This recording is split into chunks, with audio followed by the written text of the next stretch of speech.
तुमरी शरण तुम्हारी आसा, तुम ही सज्जन सुहेले। राखो राखनहार दयाला, नानक घर के गोले।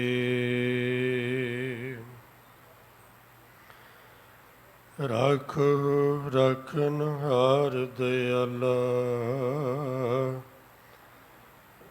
नानक घर के गोले।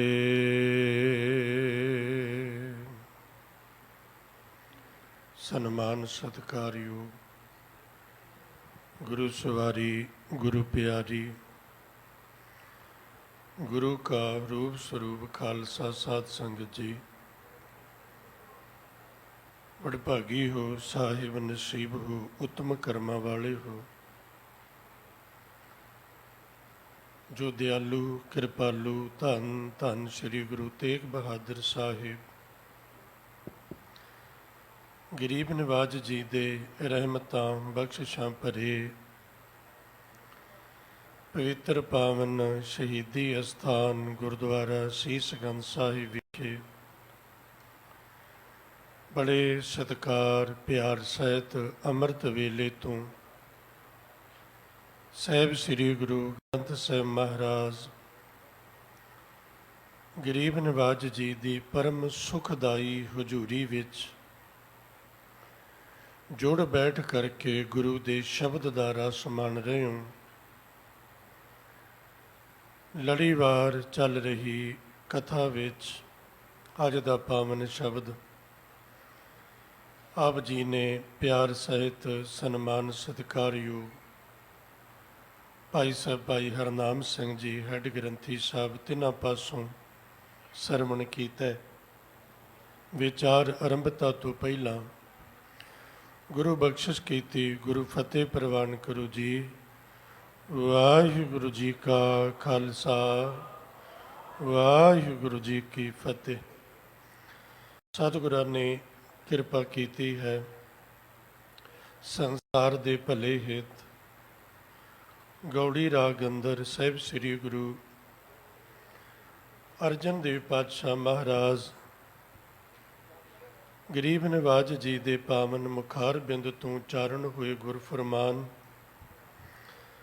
धन गुरु ग्रंथ साहिब महाराज जी दे 208 अंग उपर सुशोभित हैं। सतगुरां ने किरपा कीती है गरीब नवाज महाराज जदों भी किसी भी बचन दे राही सानू रस्ता दिखाउंदे ने ते गुरु दे हर एक बचन दे विच ज्ञान दा वो हथौड़ा हुंदा है जिस करके साडे अंदर दी अज्ञानता ते भरम दे गढ़ नूं सतगुरु आप किरपा करके तोड़दे ने। सो सतगुरु वाह वाह जिन भरम गढ़ तोड़िया, सो सतगुरु वाह वाह जिन हास्यों जोड़िया। ਆਪਾਂ ਕਿਸੇ भी मंजिल ਨੂੰ ਧਿਆਨ ਵਿੱਚ ਰੱਖ ਕੇ ਚੱਲਦੇ ਹਾਂ, ਰਸਤੇ ਦੇ ਵਿੱਚ ਔਂਕੜਾਂ ਆਉਣੀਆਂ ਸੁਭਾਵਿਕ ਨੇ। ਪੁਰਾਣੇ ਸਮੇਂ ਦੇ ਵਿੱਚ ਸਭ ਤੋਂ ਵੱਡੀ ਸਮੱਸਿਆ ਹੁੰਦੀ ਸੀ ਰਸਤਾ ਭੁੱਲ ਜਾਣਾ। ਅੱਜ ਵੀ ਆਪਾਂ ਨੂੰ ਕਈ ਵਾਰੀ ਸਫ਼ਰ ਕਰਦੇ ਹਾਂ ਇਸ ਔਂਕੜ ਦਾ ਸਾਹਮਣਾ ਕਰਨਾ ਪੈਂਦਾ। ਭਾਵੇਂ ਬਹੁਤ ਸਾਰੇ ਅੱਜ अपने कोल अपने मोबाइल विच जां होर भी बहुत सारी डिवाइस ने जिहदे तो आपां नूं रस्ते का पता लगता है। इस दे बावजूद भी कई बारी आपां रस्ता भटक जाने, भुल जाने, जाना किधर हुंदा पहुँचदे किधर आ। अज दे समय इन्ने जरिए इन्ने साधन होने के बावजूद भी आपां जदों रस्ता भुलदे आ तो रस्ता भुलन करके फिर आपां नूं तन के तल ते मन के तल ते किन्नी बेचैनी हुंदी है आपां खुद महसूस करते हैं। ਆਪਾਂ ਵਾਰ-ਵਾਰ ਉਹ ਜ਼ਿਕਰ ਕਰਦੇ ਹਾਂ, ਇੰਨਾ ਪੁੱਠੇ ਪਾਸੇ ਜੋ ਆਏ, ਜੇ ਇੱਧਰ ਜਾਂਦੇ ਹੁਣ ਤੱਕ ਆਪਾਂ ਕਿੱਥੇ ਪਹੁੰਚ ਜਾਣਾ ਸੀ। ਆਪਣੇ ਨਾਲ ਬਹੁਤਿਆਂ ਨਾਲ ਇਸ ਤਰ੍ਹਾਂ ਹੁੰਦਾ ਹੈ। ਹੁਣ ਜੇਕਰ ਕੋਈ ਇਹੋ ਜਿਹਾ ਮਨੁੱਖ ਆਪਣੇ ਨਾਲ ਬੈਠਾ ਹੋਵੇ ਜਿਹਨੂੰ ਰਸਤੇ ਦੀ ਪੂਰੀ ਸਮਝ ਹੋਵੇ, ਉਹ ਫਿਰ ਸੁਚੇਤ ਰਹਿੰਦਾ। ਜਿੱਥੇ ਆਪਾਂ ਗਲਤ ਮੁੜਨ ਲੱਗਦੇ ਹਾਂ ਨਾਲ ਹੀ ਰੋਕਦਾ, ਇਹਨੂੰ ਨਹੀਂ, ਇਹਨੂੰ ਜਾਣਾ। ਤੇ ਫਿਰ ਆਪਾਂ ਭਟਕਣਾ ਤੋਂ ਬਚ ਜਾਂਦੇ ਹਾਂ, ਰਾਹ ਭੁੱਲਣ ਤੋਂ ਬਚ ਜਾਂਦੇ ਹਾਂ, ਖੁੰਝਣ ਤੋਂ ਬਚ ਜਾਂਦੇ ਹਾਂ, ਸਰੀਰਕ ਤੇ ਮਾਨਸਿਕ ਬੇਚੈਨੀ ਤੇ ਪਰੇਸ਼ਾਨੀ ਤੋਂ ਬਚ ਜਾਂਦੇ ਹਾਂ, ਆਪਣੇ ਸਿੱਧੇ ਰਸਤੇ, ਸੁਖੈਨ ਰਸਤੇ ਬਹੁਤ ਛੇਤੀ ਪਹੁੰਚ ਜਾਂਦੇ ਹਾਂ। ਜਦੋਂ ਮਨ ਦੇ ਤਲ ਤੇ ਅਸੀਂ ਇਸ ਸਮਾਜ ਵਿੱਚ ਵਿਚਰਦੇ ਹਾਂ, ਦੁਨੀਆ ਵਿੱਚ ਵਿਚਰਦੇ ਹਾਂ, ਜੀਵਨ ਦਾ ਨਿਰਵਾਹ ਕਰਦੇ ਹਾਂ, ਇਹ ਜ਼ਿੰਦਗੀ ਦਾ ਸਫ਼ਰ ਕਰਦੇ ਹਾਂ, ਇਹਦੇ 'ਚ ਭਟਕਣਾ, ਇਹਦੇ 'ਚ ਭੁੱਲਣਾ, ਇਹ ਪੈਰ ਪੈਰ ਤੇ ਹੈ, ਪੈਰ ਪੈਰ ਤੇ ਹੈ। ਹੁਣ ਕਿੰਨਾ ਕੁ ਭਟਕਣਾ ਤੇ ਕਿੰਨਾ ਕੁ ਭੁੱਲਣ ਦਾ ਡਰ ਹੈ। ਬਚਨ ਪੜ੍ਹਦੇ ਹਾਂ, ਲੇਖੇ ਕਤੇ ਨਾ ਛੂਟੀ ਹੈ, ਖਿਨ ਖਿਨ ਭੁੱਲਣ ਹਾਰ। ਹੁਣ ਜਿੱਥੇ ਅਸੀਂ ਇੱਕ ਨਿਮਕ ਵਿੱਚ, ਇੱਕ ਖਿਨ ਦੇ ਵਿੱਚ, ਇੱਕ ਛਿਨ ਦੇ ਵਿੱਚ, ਭਾਵ ਅੱਖ ਝਮਕਣ ਜਿੰਨੇ ਸਮੇਂ ਵਿੱਚ ਭੁੱਲਣ ਦੇ, ਖਤਾ ਕਰਨ ਦੇ, ਗਲਤੀ ਕਰਨ ਦੇ, ਮਾਰਗ ਤੋਂ ਮਾਰਗ ਛੱਡ ਕੇ ਕੁਰਾਹੇ ਪੈਣ ਦੇ ਭੈ ਵਿੱਚ ਆ, ਤੇ ਆਪਾਂ ਵੇਖ ਸਕਦੇ ਹਾਂ ਵੀ ਜੀਵਨ ਵਿੱਚ ਕਿੰਨਾ ਕੁ ਭੁੱਲਦੇ ਹਾਂ, ਹਰ ਰੋਜ਼ ਕਿੰਨਾ ਕੁ ਭੁੱਲਦੇ ਹਾਂ, ਕਿੰਨੀਆਂ ਕੁ ਗਲਤੀਆਂ, ਕਿੰਨੇ ਕੁ ਗੁਨਾਹ, ਕਿੰਨੇ ਕੈਬ, ਤਨ ਦੇ ਤਲ ਤੇ, ਮਨ ਦੇ ਤਲ ਤੇ, ਅੱਖਾਂ ਕਰਕੇ, ਜ਼ੁਬਾਨ ਕਰਕੇ। ਮਸਕੀਨ ਸਾਹਿਬ ਜ਼ਿਕਰ ਕਰਦੇ ਨੇ ਵੀ ਸਰੀਰ ਦੇ ਕੇਵਲ 10 ਪਾਪ ਨੇ, ਕੇਵਲ 10 ਪਾਪ ਨੇ। ਜਿਹੜਾ ਬੰਦਾ ਸਾਰੀ ਜ਼ਿੰਦਗੀ ਉਹਨਾਂ ਨੂੰ ਵਾਰ-ਵਾਰ ਰਿਪੀਟ ਕਰਦਾ ਤੇ ਉਹ ਲੱਖਾਂ ਕਰੋੜਾਂ ਹੋ ਜਾਂਦੇ ਨੇ। ਇਹਨਾਂ 10 ਚੋਂ 4 ਪਾਪ ਕੇਵਲ ਜ਼ੁਬਾਨ ਦੇ ਨੇ, ਜੋ ਆਪਾਂ ਸਾਰੀ ਜ਼ਿੰਦਗੀ ਔਰ ਇੱਕ ਦਿਨ 'ਚ ਕਈ ਵਾਰੀ ਇਹ ਪਾਪ ਕਰਦੇ ਹਾਂ। ਜ਼ੁਬਾਨ ਦੇ ਤਲ ਤੇ, ਅੱਖਾਂ ਕਰਕੇ, ਕੰਨਾਂ ਕਰਕੇ, ਸੋਚਣੀ ਕਰਕੇ। ਔਰ ਜਦੋਂ ਅਸੀਂ ਇਹਨਾਂ ਪਾਪਾਂ ਵੱਲ ਆਉਂਦੇ ਹਾਂ, ਉਦੋਂ ਸੁਭਾਵਿਕ ਹੈ ਵੀ ਆਪਾਂ ਰਸਤਾ ਖੁੰਝ ਗਏ ਹਾਂ, ਰਸਤਾ ਭਟਕ ਗਏ ਹਾਂ। ਹੁਣ ਬਾਹਰੀ ਤੌਰ ਤੇ ਸਾਨੂੰ ਕੋਈ ਸਿਆਣਾ ਬੰਦਾ ਰਸਤਾ ਦੱਸ ਸਕਦਾ ਹੈ, ਕੋਈ ਐਡਵਾਈਸ ਸਾਡੀ ਮਦਦ ਕਰ ਸਕਦੀ ਹੈ, ਪਰ ਜੋ ਅਸੀਂ ਧਰਮ ਦੇ ਖੇਤਰ ਵਿੱਚ ਮਨ ਦੇ ਤਲ ਤੇ ਭਟਕਦੇ ਹਾਂ ਤੇ ਭੁੱਲਦੇ ਹਾਂ, ਉਦੋਂ ਸਾਨੂੰ ਕੋਈ ਵੀ ਡਿਵਾਈਸ ਰਸਤਾ ਨਹੀਂ ਦੱਸਦੀ, ਉਦੋਂ ਸਾਨੂੰ ਬਾਹਰੋਂ ਕੋਈ ਰਸਤਾ ਨਹੀਂ ਦੱਸਦਾ। ਉਦੋਂ ਫਿਰ ਕਿਹਦੇ ਤੋਂ ਰਸਤਾ ਪੁੱਛਣਾ ਤੇ ਕੌਣ ਦੱਸਦਾ ਹੈ? ਬਚਨ ਪੜ੍ਹਦੇ ਹਾਂ, ਭੂਲੇ ਮਾਰਗ ਜਿਨ੍ਹੇ ਬਤਾਇਆ, ਐਸਾ ਗੁਰ ਵਡਭਾਗੀ ਪਾਇਆ। ਫਿਰ ਮੇਰਾ ਸਤਿਗੁਰੂ ਹੈ ਜਿਹੜਾ ਸਾਨੂੰ ਰਸਤਾ ਦੱਸਦਾ, ਇੱਦਾਂ ਨਹੀਂ, ਇੱਦਾਂ, ਇਹੋ ਨਹੀਂ ਉਹ ਕਰਨਾ।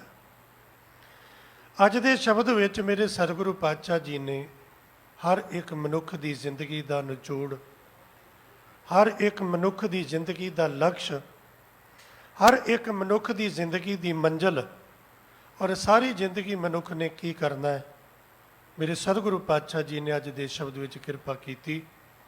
ਗੌੜੀ ਮਹੱਲਾ ਪੰਜਵਾਂ, ਰਾਗ ਗੌੜੀ। ਇਹ ਮਹਾਨ ਰੱਬੀ ਇਲਹਾਮ ਪ੍ਰਗਟ ਹੋਇਆ ਸ੍ਰੀ ਗੁਰੂ ਅਰਜਨ ਦੇਵ ਪਾਤਸ਼ਾਹ ਗਰੀਬ ਨਵਾਜ਼ ਜੀ ਦੇ ਪਾਵਨ ਮੁਖਾਰ ਬਿੰਦ ਤੋਂ।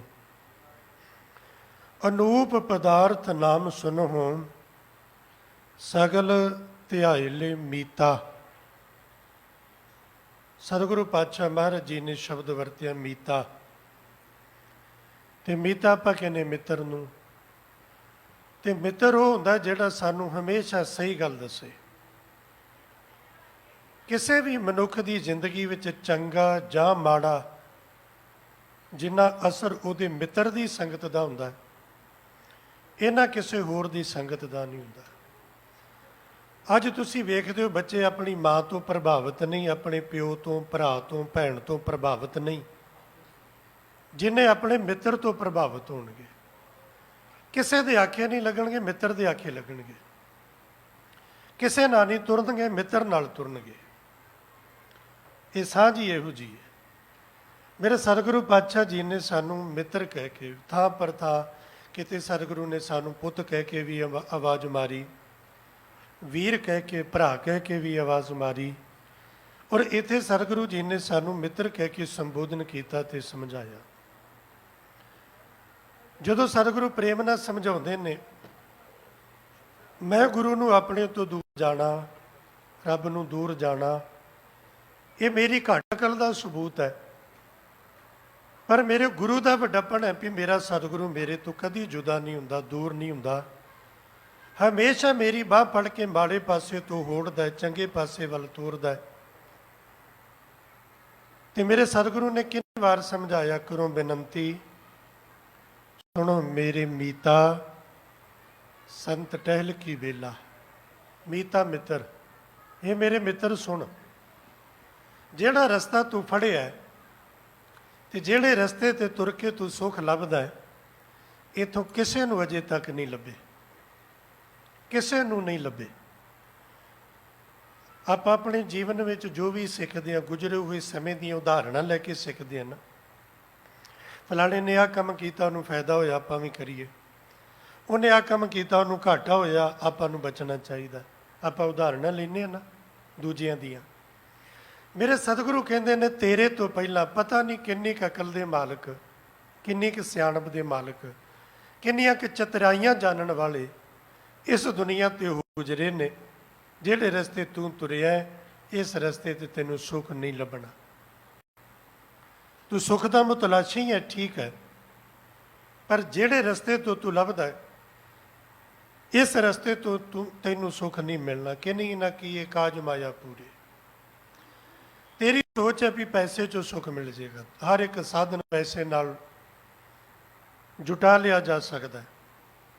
बहुत कुछ बंदा माया की ताकत नाल करदा, ठीक है, तू भी करी जा, करदा होएगा हुण तक होर करी जा, पर चेते रखी जिन्हों अंदर दा सुकून कहंदे, अंदर दा टिका कहने आ, अंदर दा आनंद कहने आ, वो आनंद जो इस पावन स्थान तो आप जो नमस्कार करन आउंदे आ, ये स्थान के अंदर दाखल होने तो पहला जो परले पासे वेखीए तो उतों सानू ये उदाहरण मिलती है कि जे आरे नाल चीरिया जाए, देग चुभल जाए, रूह च लपेट के सड़ जाए, फिर भी वो दुखी नहीं है, फिर भी वो आनंद विच है। वो गल वखरी है कि समझण विच दुनिया की अकल वखरा काम करेगी, धर्म के मार्ग ते तुरन वाले की सोच वखरा काम करेगी। कोई आखेगा आगे विच सड़दा बंदा सुखी किवें हो सकता है, आरे नाल चीरिया जांदा होवे ते सुखी किवें हो सकता है, उबलदी देग विच बंदा सुखी किवें हो सकता है। पर तुसीं गुरु दे सिख हो, गुरु ते भरोसा रख दिओ, बाणी ते भरोसा रख दिओ, यकीन कर दिओ गुरबाणी ते आपां गुरबाणी ते यकीन करके बड़े मान नाल कहने आ कि वो दुखी नहीं होए, वो आरे थल्ले दुखी नहीं होए, देग च दुखी नहीं होए, वो रूह च लपेट के साड़े गए तो दुखी नहीं हुए। शरीर तो साढ़े वर्ग ही सी उन्हों का भी, पर अंदरला केड़ा आनंद है उन्होंने कोल, जिहड़ा आनंद सदैव आनंद रहिंदा, जिहड़ा दुख च नहीं बदलदा, जिहड़ा सुख सदैवी सुख रहिंदा, दुख च नहीं बदलदा। जिहड़ा सुख मैं अपनी अकल नाल खटिया है, ये हर एक सुख दुख च बदलदा है। केड़ा सुख है जिहड़ा दुख च नहीं बदलदा? केड़ा हासा है जिहड़ा रोण विच नहीं बदलदा? केड़ी खुशी है जिहड़ी गमी विच ना बदलदी होवे? हर एक खुशी गमी च बदलदी है। अज कुछ मिलिया उहदे मिलण दा सुख है, कल नूं वो नहीं रहेगा, उदों दुखी भी होवांगे।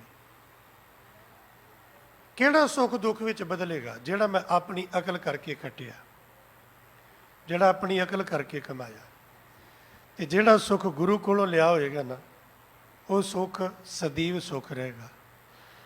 इत्थे हुण थोड़ा जिहा फर्क है, इत्थे फिर एक सोच का फर्क आएगा।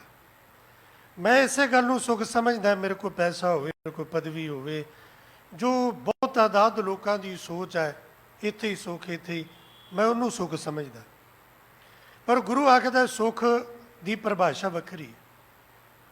हुण बाणी चो आपां जे सेध लईए, पढ़ीए, कबीर का जीवन पढ़ीए, मुस मुस रोवै कबीर की माई, कबीर जी की मां रोंदी है। ਤੇ ਗੁਆਂਢਣਾ ਆ ਕੇ ਪੁੱਛਦੀਆਂ ਨੇ, ਭੈਣ ਰੋਂਦੀ ਕਿਉਂ ਹੈ, ਤੇਰੇ ਰੋਣ ਦਾ ਕਾਰਨ ਕੀ ਹੈ? ਤੇ ਮਾਂ ਕਿਉਂ ਰੋਂਦੀ ਪਤਾ? ਕਬੀਰ ਦੇ ਬੱਚਿਆਂ ਵੱਲ ਵੇਖ ਕੇ ਮਾਂ ਕਹਿੰਦੀ, ਇਹ ਬਾਲਕ ਕੈਸੇ ਜੀਵੇ ਰਘੁਰਾਈ। ਇਹ ਰੱਬਾ, ਮੈਨੂੰ ਤੇ ਇਹ ਫਿਕਰ ਹੈ ਵੀ ਆ ਕਬੀਰ ਦੇ ਨਿਆਣੇ ਪੜ੍ਹਨਗੇ ਕਿਵੇਂ, ਕਿਵੇਂ ਪੜ੍ਹਨਗੇ? ਪੁੱਛਿਆ ਕਿਉਂ? ਰੱਬ ਨੇ ਇਹਨਾਂ ਨੂੰ ਜੀਵਨ ਦਿੱਤਾ, ਰੱਬ ਪਾਲੇਗਾ, ਤੈਨੂੰ ਕਾਹਦਾ ਫਿਕਰ ਹੋ ਗਿਆ? ਤੇ ਮਾਂ ਕਦੀ ਫਿਕਰ ਇਹ ਹੋ ਗਿਆ, ਤਨ ਨਾ ਬੁਨਨਾ ਸਭ ਤਜਿਓ ਹੈ ਕਬੀਰ, ਹਰ ਕਾ ਨਾਮ ਲਿਖ ਲਿਓ ਸਰੀਰ। ਕਬੀਰ ਦੇ ਘਰ ਦੋ ਵੇਲੇ ਖਾਣ ਨੂੰ ਰੋਟੀ ਨਹੀਂ। ਹੁਣ ਆਪਣੇ ਆਪ ਤੋਂ ਪੁੱਛੋ ਵੀ ਕਬੀਰ ਸੁਖੀ ਹੈ ਕਿ ਦੁਖੀ ਹੈ? ਭਗਤ ਰਵਿਦਾਸ ਜੀ ਜੁੱਤੀਆਂ ਗੰਢ ਕੇ ਗੁਜ਼ਾਰਾ ਕਰਦੇ ਨੇ। ਆਪਣੇ ਆਪ ਤੋਂ ਪੁੱਛੋ ਤੁਹਾਡੇ ਅੰਦਰੋਂ ਕੀ ਆਵਾਜ਼ ਆਉਂਦੀ ਹੈ? ਭਗਤ ਰਵਿਦਾਸ ਜੀ ਸੁਖੀ ਨੇ ਕਿ ਦੁਖੀ ਨੇ? ਭਗਤ ਨਾਮਦੇਵ ਜੀ ਖੱਡੀ ਬੁਣਦੇ ਨੇ, ਘਰ ਦਾ ਗੁਜ਼ਾਰਾ ਚੱਲਦਾ ਹੈ। ਆਪਣੇ ਅੰਦਰੋਂ ਪੁੱਛਿਓ ਕਿ ਨਾਮਦੇਵ ਸੁਖੀ ਨੇ ਕਿ ਦੁਖੀ ਨੇ? ਤੁਹਾਡੇ ਅੰਦਰੋਂ ਆਵਾਜ਼ ਆਏਗੀ ਕਿ ਉਹ ਸੁਖੀ ਨੇ। ਫਿਰ ਇਹ ਕਿਹੜਾ ਸੁੱਖ ਹੈ ਜਿੱਥੇ ਪੱਕਾ ਮਕਾਨ ਨਹੀਂ, ਦੋ ਵੇਲੇ ਦੀ ਰੋਟੀ ਨਹੀਂ, ਲੋਕਾਂ ਵਿੱਚ ਸ਼ੋਭਾ ਨਹੀਂ, ਲੋਕਾਂ ਵਿੱਚ ਸਤਿਕਾਰ ਨਹੀਂ, ਕੋਈ ਵੀ ਦੁੱਖ ਦੇ ਵੇਲੇ ਆ ਕੇ ਬਾਂਹ ਫੜਨ ਨਹੀਂ। ਇਹੋ ਜਿਹੀ ਹਾਲਤ ਹੁੰਦਿਆਂ ਹੋਇਆਂ ਵੀ ਬੰਦਾ ਸੁਖੀ। ਬਚਨ ਪੜ੍ਹਦੇ ਹੋ, ਬਸਤਾ ਟੁੱਟੀ ਝੌਂਪੜੀ ਚੀਰ ਸਭ ਛਿੰਨਾ, ਜਾਤ ਨਾ ਪਤ ਨਾ ਆਦਰ ਉਦਿਆਨ ਪਰਮਿੰਨਾ, ਮਿੱਤਰ ਨਾ ਇਟ ਤਨ ਰੂਪਹੀਣ ਕਿਸ ਸਾਖ ਨਾ ਸਿੰਨਾ, ਰਾਜਾ ਸਗਲੀ ਸ੍ਰਿਸ਼ਟ ਕਾ ਹਰ ਨਾਮ ਮਨ ਭਿੰਨਾ, ਤਿਸ ਕੀ ਧੂੜ ਮਨ ਉਧਰੈ ਪ੍ਰਭ ਹੋਏ ਸੋ ਪ੍ਰਸੰਨਾ। ਇਹ ਕਿਹੜਾ ਸੁੱਖ ਹੈ ਜਿੱਥੇ ਬਾਹਰੀ ਕੋਈ ਵੀ ਸੁੱਖ ਨਹੀਂ, ਜਾਤ ਚੰਗੀ ਨਹੀਂ, ਪਾਤ ਚੰਗੀ ਨਹੀਂ, ਮਿੱਤਰ ਕੋਈ ਨਹੀਂ, ਪੈਸਾ ਕੋਈ ਨਹੀਂ, ਘਰ ਨਹੀਂ, ਖਾਣ ਨੂੰ ਰੋਟੀ ਨਹੀਂ, ਪਹਿਨਣ ਨੂੰ ਕੱਪੜੇ ਨਹੀਂ। ਔਰ ਗੁਰਬਾਣੀ ਦੀ ਨਿਗਾਹ ਵਿੱਚ ਮਹਾਰਾਜ ਕਹਿੰਦੇ ਉਹ ਸਾਰੀ ਸ੍ਰਿਸ਼ਟੀ ਦਾ ਬਾਦਸ਼ਾਹ, ਉਹ ਰਾਜਾ ਸਗਲੀ ਸ੍ਰਿਸ਼ਟ ਕਾ ਹੈ। ਹੁਣ ਇੰਨੀਆਂ ਚੀਜ਼ਾਂ ਦਾ ਅਭਾਵ ਹੈ, ਕੋਲ ਕੁਝ ਵੀ ਨਹੀਂ, ਤੇ ਗੁਰੂ ਸਾਹਿਬ ਆਖਦੇ ਨੇ ਸਗਲੀ ਸ੍ਰਿਸ਼ਟ ਕਾ, ਇਹ ਸਾਰੀ ਸ੍ਰਿਸ਼ਟੀ ਦਾ ਰਾਜਾ ਇੰਨਾ ਸੁਖੀ। ਪੰਡਤ ਸੂਰ ਛਤਰਪਤ ਰਾਜਾ, ਭਗਤ ਬਰਾਬਰ ਅਵਰ ਨਾ ਕੋਈ। ਹੁਣ ਦੋਨਾਂ ਸੁੱਖਾਂ ਵਿੱਚ ਫਰਕ ਕੀ ਹੈ? ਔਰ ਸਹੀ ਮਾਨਿਆਂ ਵਿੱਚ ਇਹ ਠੀਕ ਹੈ ਕਿ ਆਪਾਂ ਠਾਠਾ ਬਾਕਾ ਕਰਦੇ ਹਾਂ, ਬਹੁਤ ਕੁਝ ਕਰਦੇ ਹਾਂ ਸਾਰੀ ਜ਼ਿੰਦਗੀ, ਰਿਸ਼ਤੇਦਾਰਾਂ ਵਿੱਚ, ਭਾਈਚਾਰੇ ਵਿੱਚ, ਮਿੱਤਰ ਦੋਸਤ ਵਿੱਚ, ਇੱਕ ਦੂਸਰੇ ਤੋਂ ਆਪਣੇ ਆਪ ਨੂੰ ਚੰਗਾ ਸਾਬਤ ਕਰਨ ਲਈ, ਚੰਗਾ ਦਿਖਾਉਣ ਲਈ ਬੜੇ ਅਡੰਬਰ ਕਰਦੇ ਹਾਂ। ਪਰ ਆਪਣੇ ਆਪ ਨਾਲ ਇਮਾਨਦਾਰੀ ਵਰਤ ਕੇ ਆਪਣੇ ਆਪ ਨੂੰ ਇਹ ਸਵਾਲ ਕਰੀਏ, ਆਪਣੇ ਆਪ ਨੂੰ ਜਵਾਬ ਦਈਏ ਕਿ ਜੋ ਕੁਝ ਅਸੀਂ ਦਿਖਾਉਂਦੇ ਹਾਂ ਕਿ ਸੱਚੀ ਹੈਗੇ ਇਹੋ ਜਿਹੇ? ਜਿੰਨੇ ਸੁੱਖ ਦਾ ਪ੍ਰਗਟਾਵਾ ਕਰਦੇ ਹਾਂ ਕਿ ਸੱਚੀ ਇੰਨੇ ਸੁਖੀ ਹੈਗੇ ਆ? ਜਿੰਨੇ ਚੰਗੇ ਹੋਣ ਦਾ ਦਿਖਾਵਾ ਕਰਦੇ ਹਾਂ ਲੋਕਾਂ ਵਿੱਚ ਵੀ ਮੇਰੇ ਵਰਗਾ ਕੋਈ ਚੰਗਾ ਨਹੀਂ, ਕਿ ਇੰਨੇ ਚੰਗੇ ਹੈਗੇ ਆਪਾਂ? ਕੋਈ ਪੁੱਛੇ ਨਾ ਪੁੱਛਿਓ, ਗੱਲ ਜੁਦਾ। ਜੇ ਧਰਮ ਦੇ ਮਾਰਗ ਤੇ ਕੁਝ ਖੱਟਣਾ ਤੇ ਬੰਦੇ ਖੋਜ ਦਿਲ ਹਰ ਰੋਜ਼ ਨਾ ਫਿਰ ਪਰੇ। ਆਪਣੇ ਆਪ ਤੇ ਸਵਾਲ ਆਪ ਨੂੰ ਕਰਨਾ ਔਰ ਉਹਦਾ ਜਵਾਬ ਆਪਣੇ ਆਪ ਨੂੰ ਖੁਦ ਦੇਣਾ ਹੈ। ਕਿਉਂਕਿ ਜਦੋਂ ਦੂਸਰਾ ਸਵਾਲ ਕਰਦਾ, ਦੂਸਰੇ ਨੂੰ ਜਵਾਬ ਦੇਣ ਲੱਗਿਆ, ਅਸੀਂ ਫਿਰ ਅਕਲ ਵਰਤ ਲੈਂਦੇ ਹਾਂ। ਰੱਸੀ ਦਾ ਸੱਪ ਬਣਾ ਲਾਂਗੇ, ਪਿੱਤਲ ਨੂੰ ਸੋਨਾ ਬਣਾਵਾਂਗੇ। ਉਹਨੇ ਦੁਖੀ ਅੰਦਰੋਂ ਸੜੇ, ਦੁਖੀ ਕਲਪਦੇ, ਤੇ ਬਾਹਰ ਦਿਖਾਵਾ ਕਰਦੇ ਹਾਂ ਵੀ ਨਹੀਂ ਨਹੀਂ ਮੇਰੇ ਵਰਗਾ ਤਾਂ ਕੋਈ ਸੁਖੀ ਨਹੀਂ ਹੋਣਾ। ਕਿ ਆਪਣੇ ਸਾਰਿਆਂ ਦੀ ਇਹ ਕਹਾਣੀ ਨਹੀਂ? ਕਿ ਹਰ ਬੰਦੇ ਦੀ ਇਹ ਕਹਾਣੀ ਨਹੀਂ? ਤੇ ਜੇ ਨਹੀਂ ਕਹਾਣੀ ਤਾਂ ਗੁਰੂ ਗ੍ਰੰਥ ਸਾਹਿਬ ਮਹਾਰਾਜ ਕੀ ਝੂਠ ਬੋਲਦੇ ਨੇ, ਕਿਸ ਪੈ ਖੋਲੋ ਗੰਠੜੀ ਦੁਖੀ ਪਰ ਆਇਆ। ਮੇਰੇ ਸਤਿਗੁਰੂ ਫਿਰ ਝੂਠ ਬੋਲਦੇ ਨੇ, ਜੋ ਜੋ ਦੀਸੈ ਸੋ ਸੋ ਰੋਗੀ, ਰੋਗ ਰਹਿਤ ਮੇਰਾ ਸਤਿਗੁਰ ਜੋਗੀ। ਜਿਹਨੂੰ ਵੀ ਛੇੜ ਕੇ ਵੇਖ ਲਓ। ਮੇਰੀ ਜ਼ਿੰਦਗੀ ਦਾ ਇੱਕੋ ਇੱਕ ਤਜਰਬਾ ਹੈ ਤੇ ਸ਼ਾਇਦ ਦੁਬਾਰਾ ਇਹੋ ਜਿਹੇ ਤਜਰਬੇ ਦੀ ਜ਼ਰੂਰਤ ਨਹੀਂ। ਮੈਂ ਇੱਕ ਪਰਿਵਾਰ ਦੇ ਵਿੱਚ ਮਹਾਂਪੁਰਖਾਂ ਦੇ ਨਾਲ ਗਿਆ। ਉਹਨਾਂ ਦੀ ਅਮੀਰੀ ਦਾ ਤੁਸੀਂ ਆਪ ਅੰਦਾਜ਼ਾ ਲਾਇਓ ਕਿ ਕਿੰਨੀ ਕੁ ਅਮੀਰੀ ਹੋਏਗੀ। ਉਹਨਾਂ ਨੇ 5 ਸਿੰਘਾਂ ਨੂੰ ਜਦੋਂ ਭੋਜਨ ਛਕਾਇਆ ਸੋਨੇ ਦੇ ਭਾਂਡਿਆਂ 'ਚ, 5 ਸਿੰਘਾਂ ਨੂੰ ਭੋਜਨ ਸੋਨੇ ਦੇ ਭਾਂਡਿਆਂ 'ਚ, ਤੇ ਬਾਕੀ ਜਿਹੜੇ ਹੋਰ ਨਾਲ ਸਿੰਘ ਸੀ ਉਹਨਾਂ ਲਈ ਚਾਂਦੀ ਦੇ ਬਰਤਨ। ਤੇ ਜਦੋਂ ਅਸੀਂ ਆਪਣੀ ਜ਼ਿੰਦਗੀ 'ਚ ਸੋਨੇ ਦਾ ਭਾਂਡਾ ਪਹਿਲੀ ਵਾਰੀ ਵੇਖਿਆ, ਚਲੋ ਥਾਲੀ ਕੌਲੀ ਤੇ ਗੱਲ ਛੱਡੋ, ਚਮਚਾ ਪਹਿਲੀ ਵਾਰੀ ਵੇਖਿਆ। ਸੁਣਿਆ ਵੀ ਰਾਜੇ ਮਹਾਰਾਜਿਆਂ ਦੇ ਘਰਾਂ 'ਚ ਸੋਨੇ ਦੇ ਭਾਂਡੇ ਹੁੰਦੇ, ਪਹਿਲੀ ਵਾਰ ਵੇਖੇ। ਉਹਨਾਂ ਦਾ ਬਾਕੀ ਸਾਰਾ ਕੁਝ ਪਹਿਲੀ ਵਾਰੀ ਵੇਖਿਆ ਵੀ ਰਾਜੇ ਮਹਾਰਾਜਿਆਂ ਦਾ ਪਰਿਵਾਰ ਇਹੋ ਜਿਹਾ ਹੁੰਦਾ ਵੇ।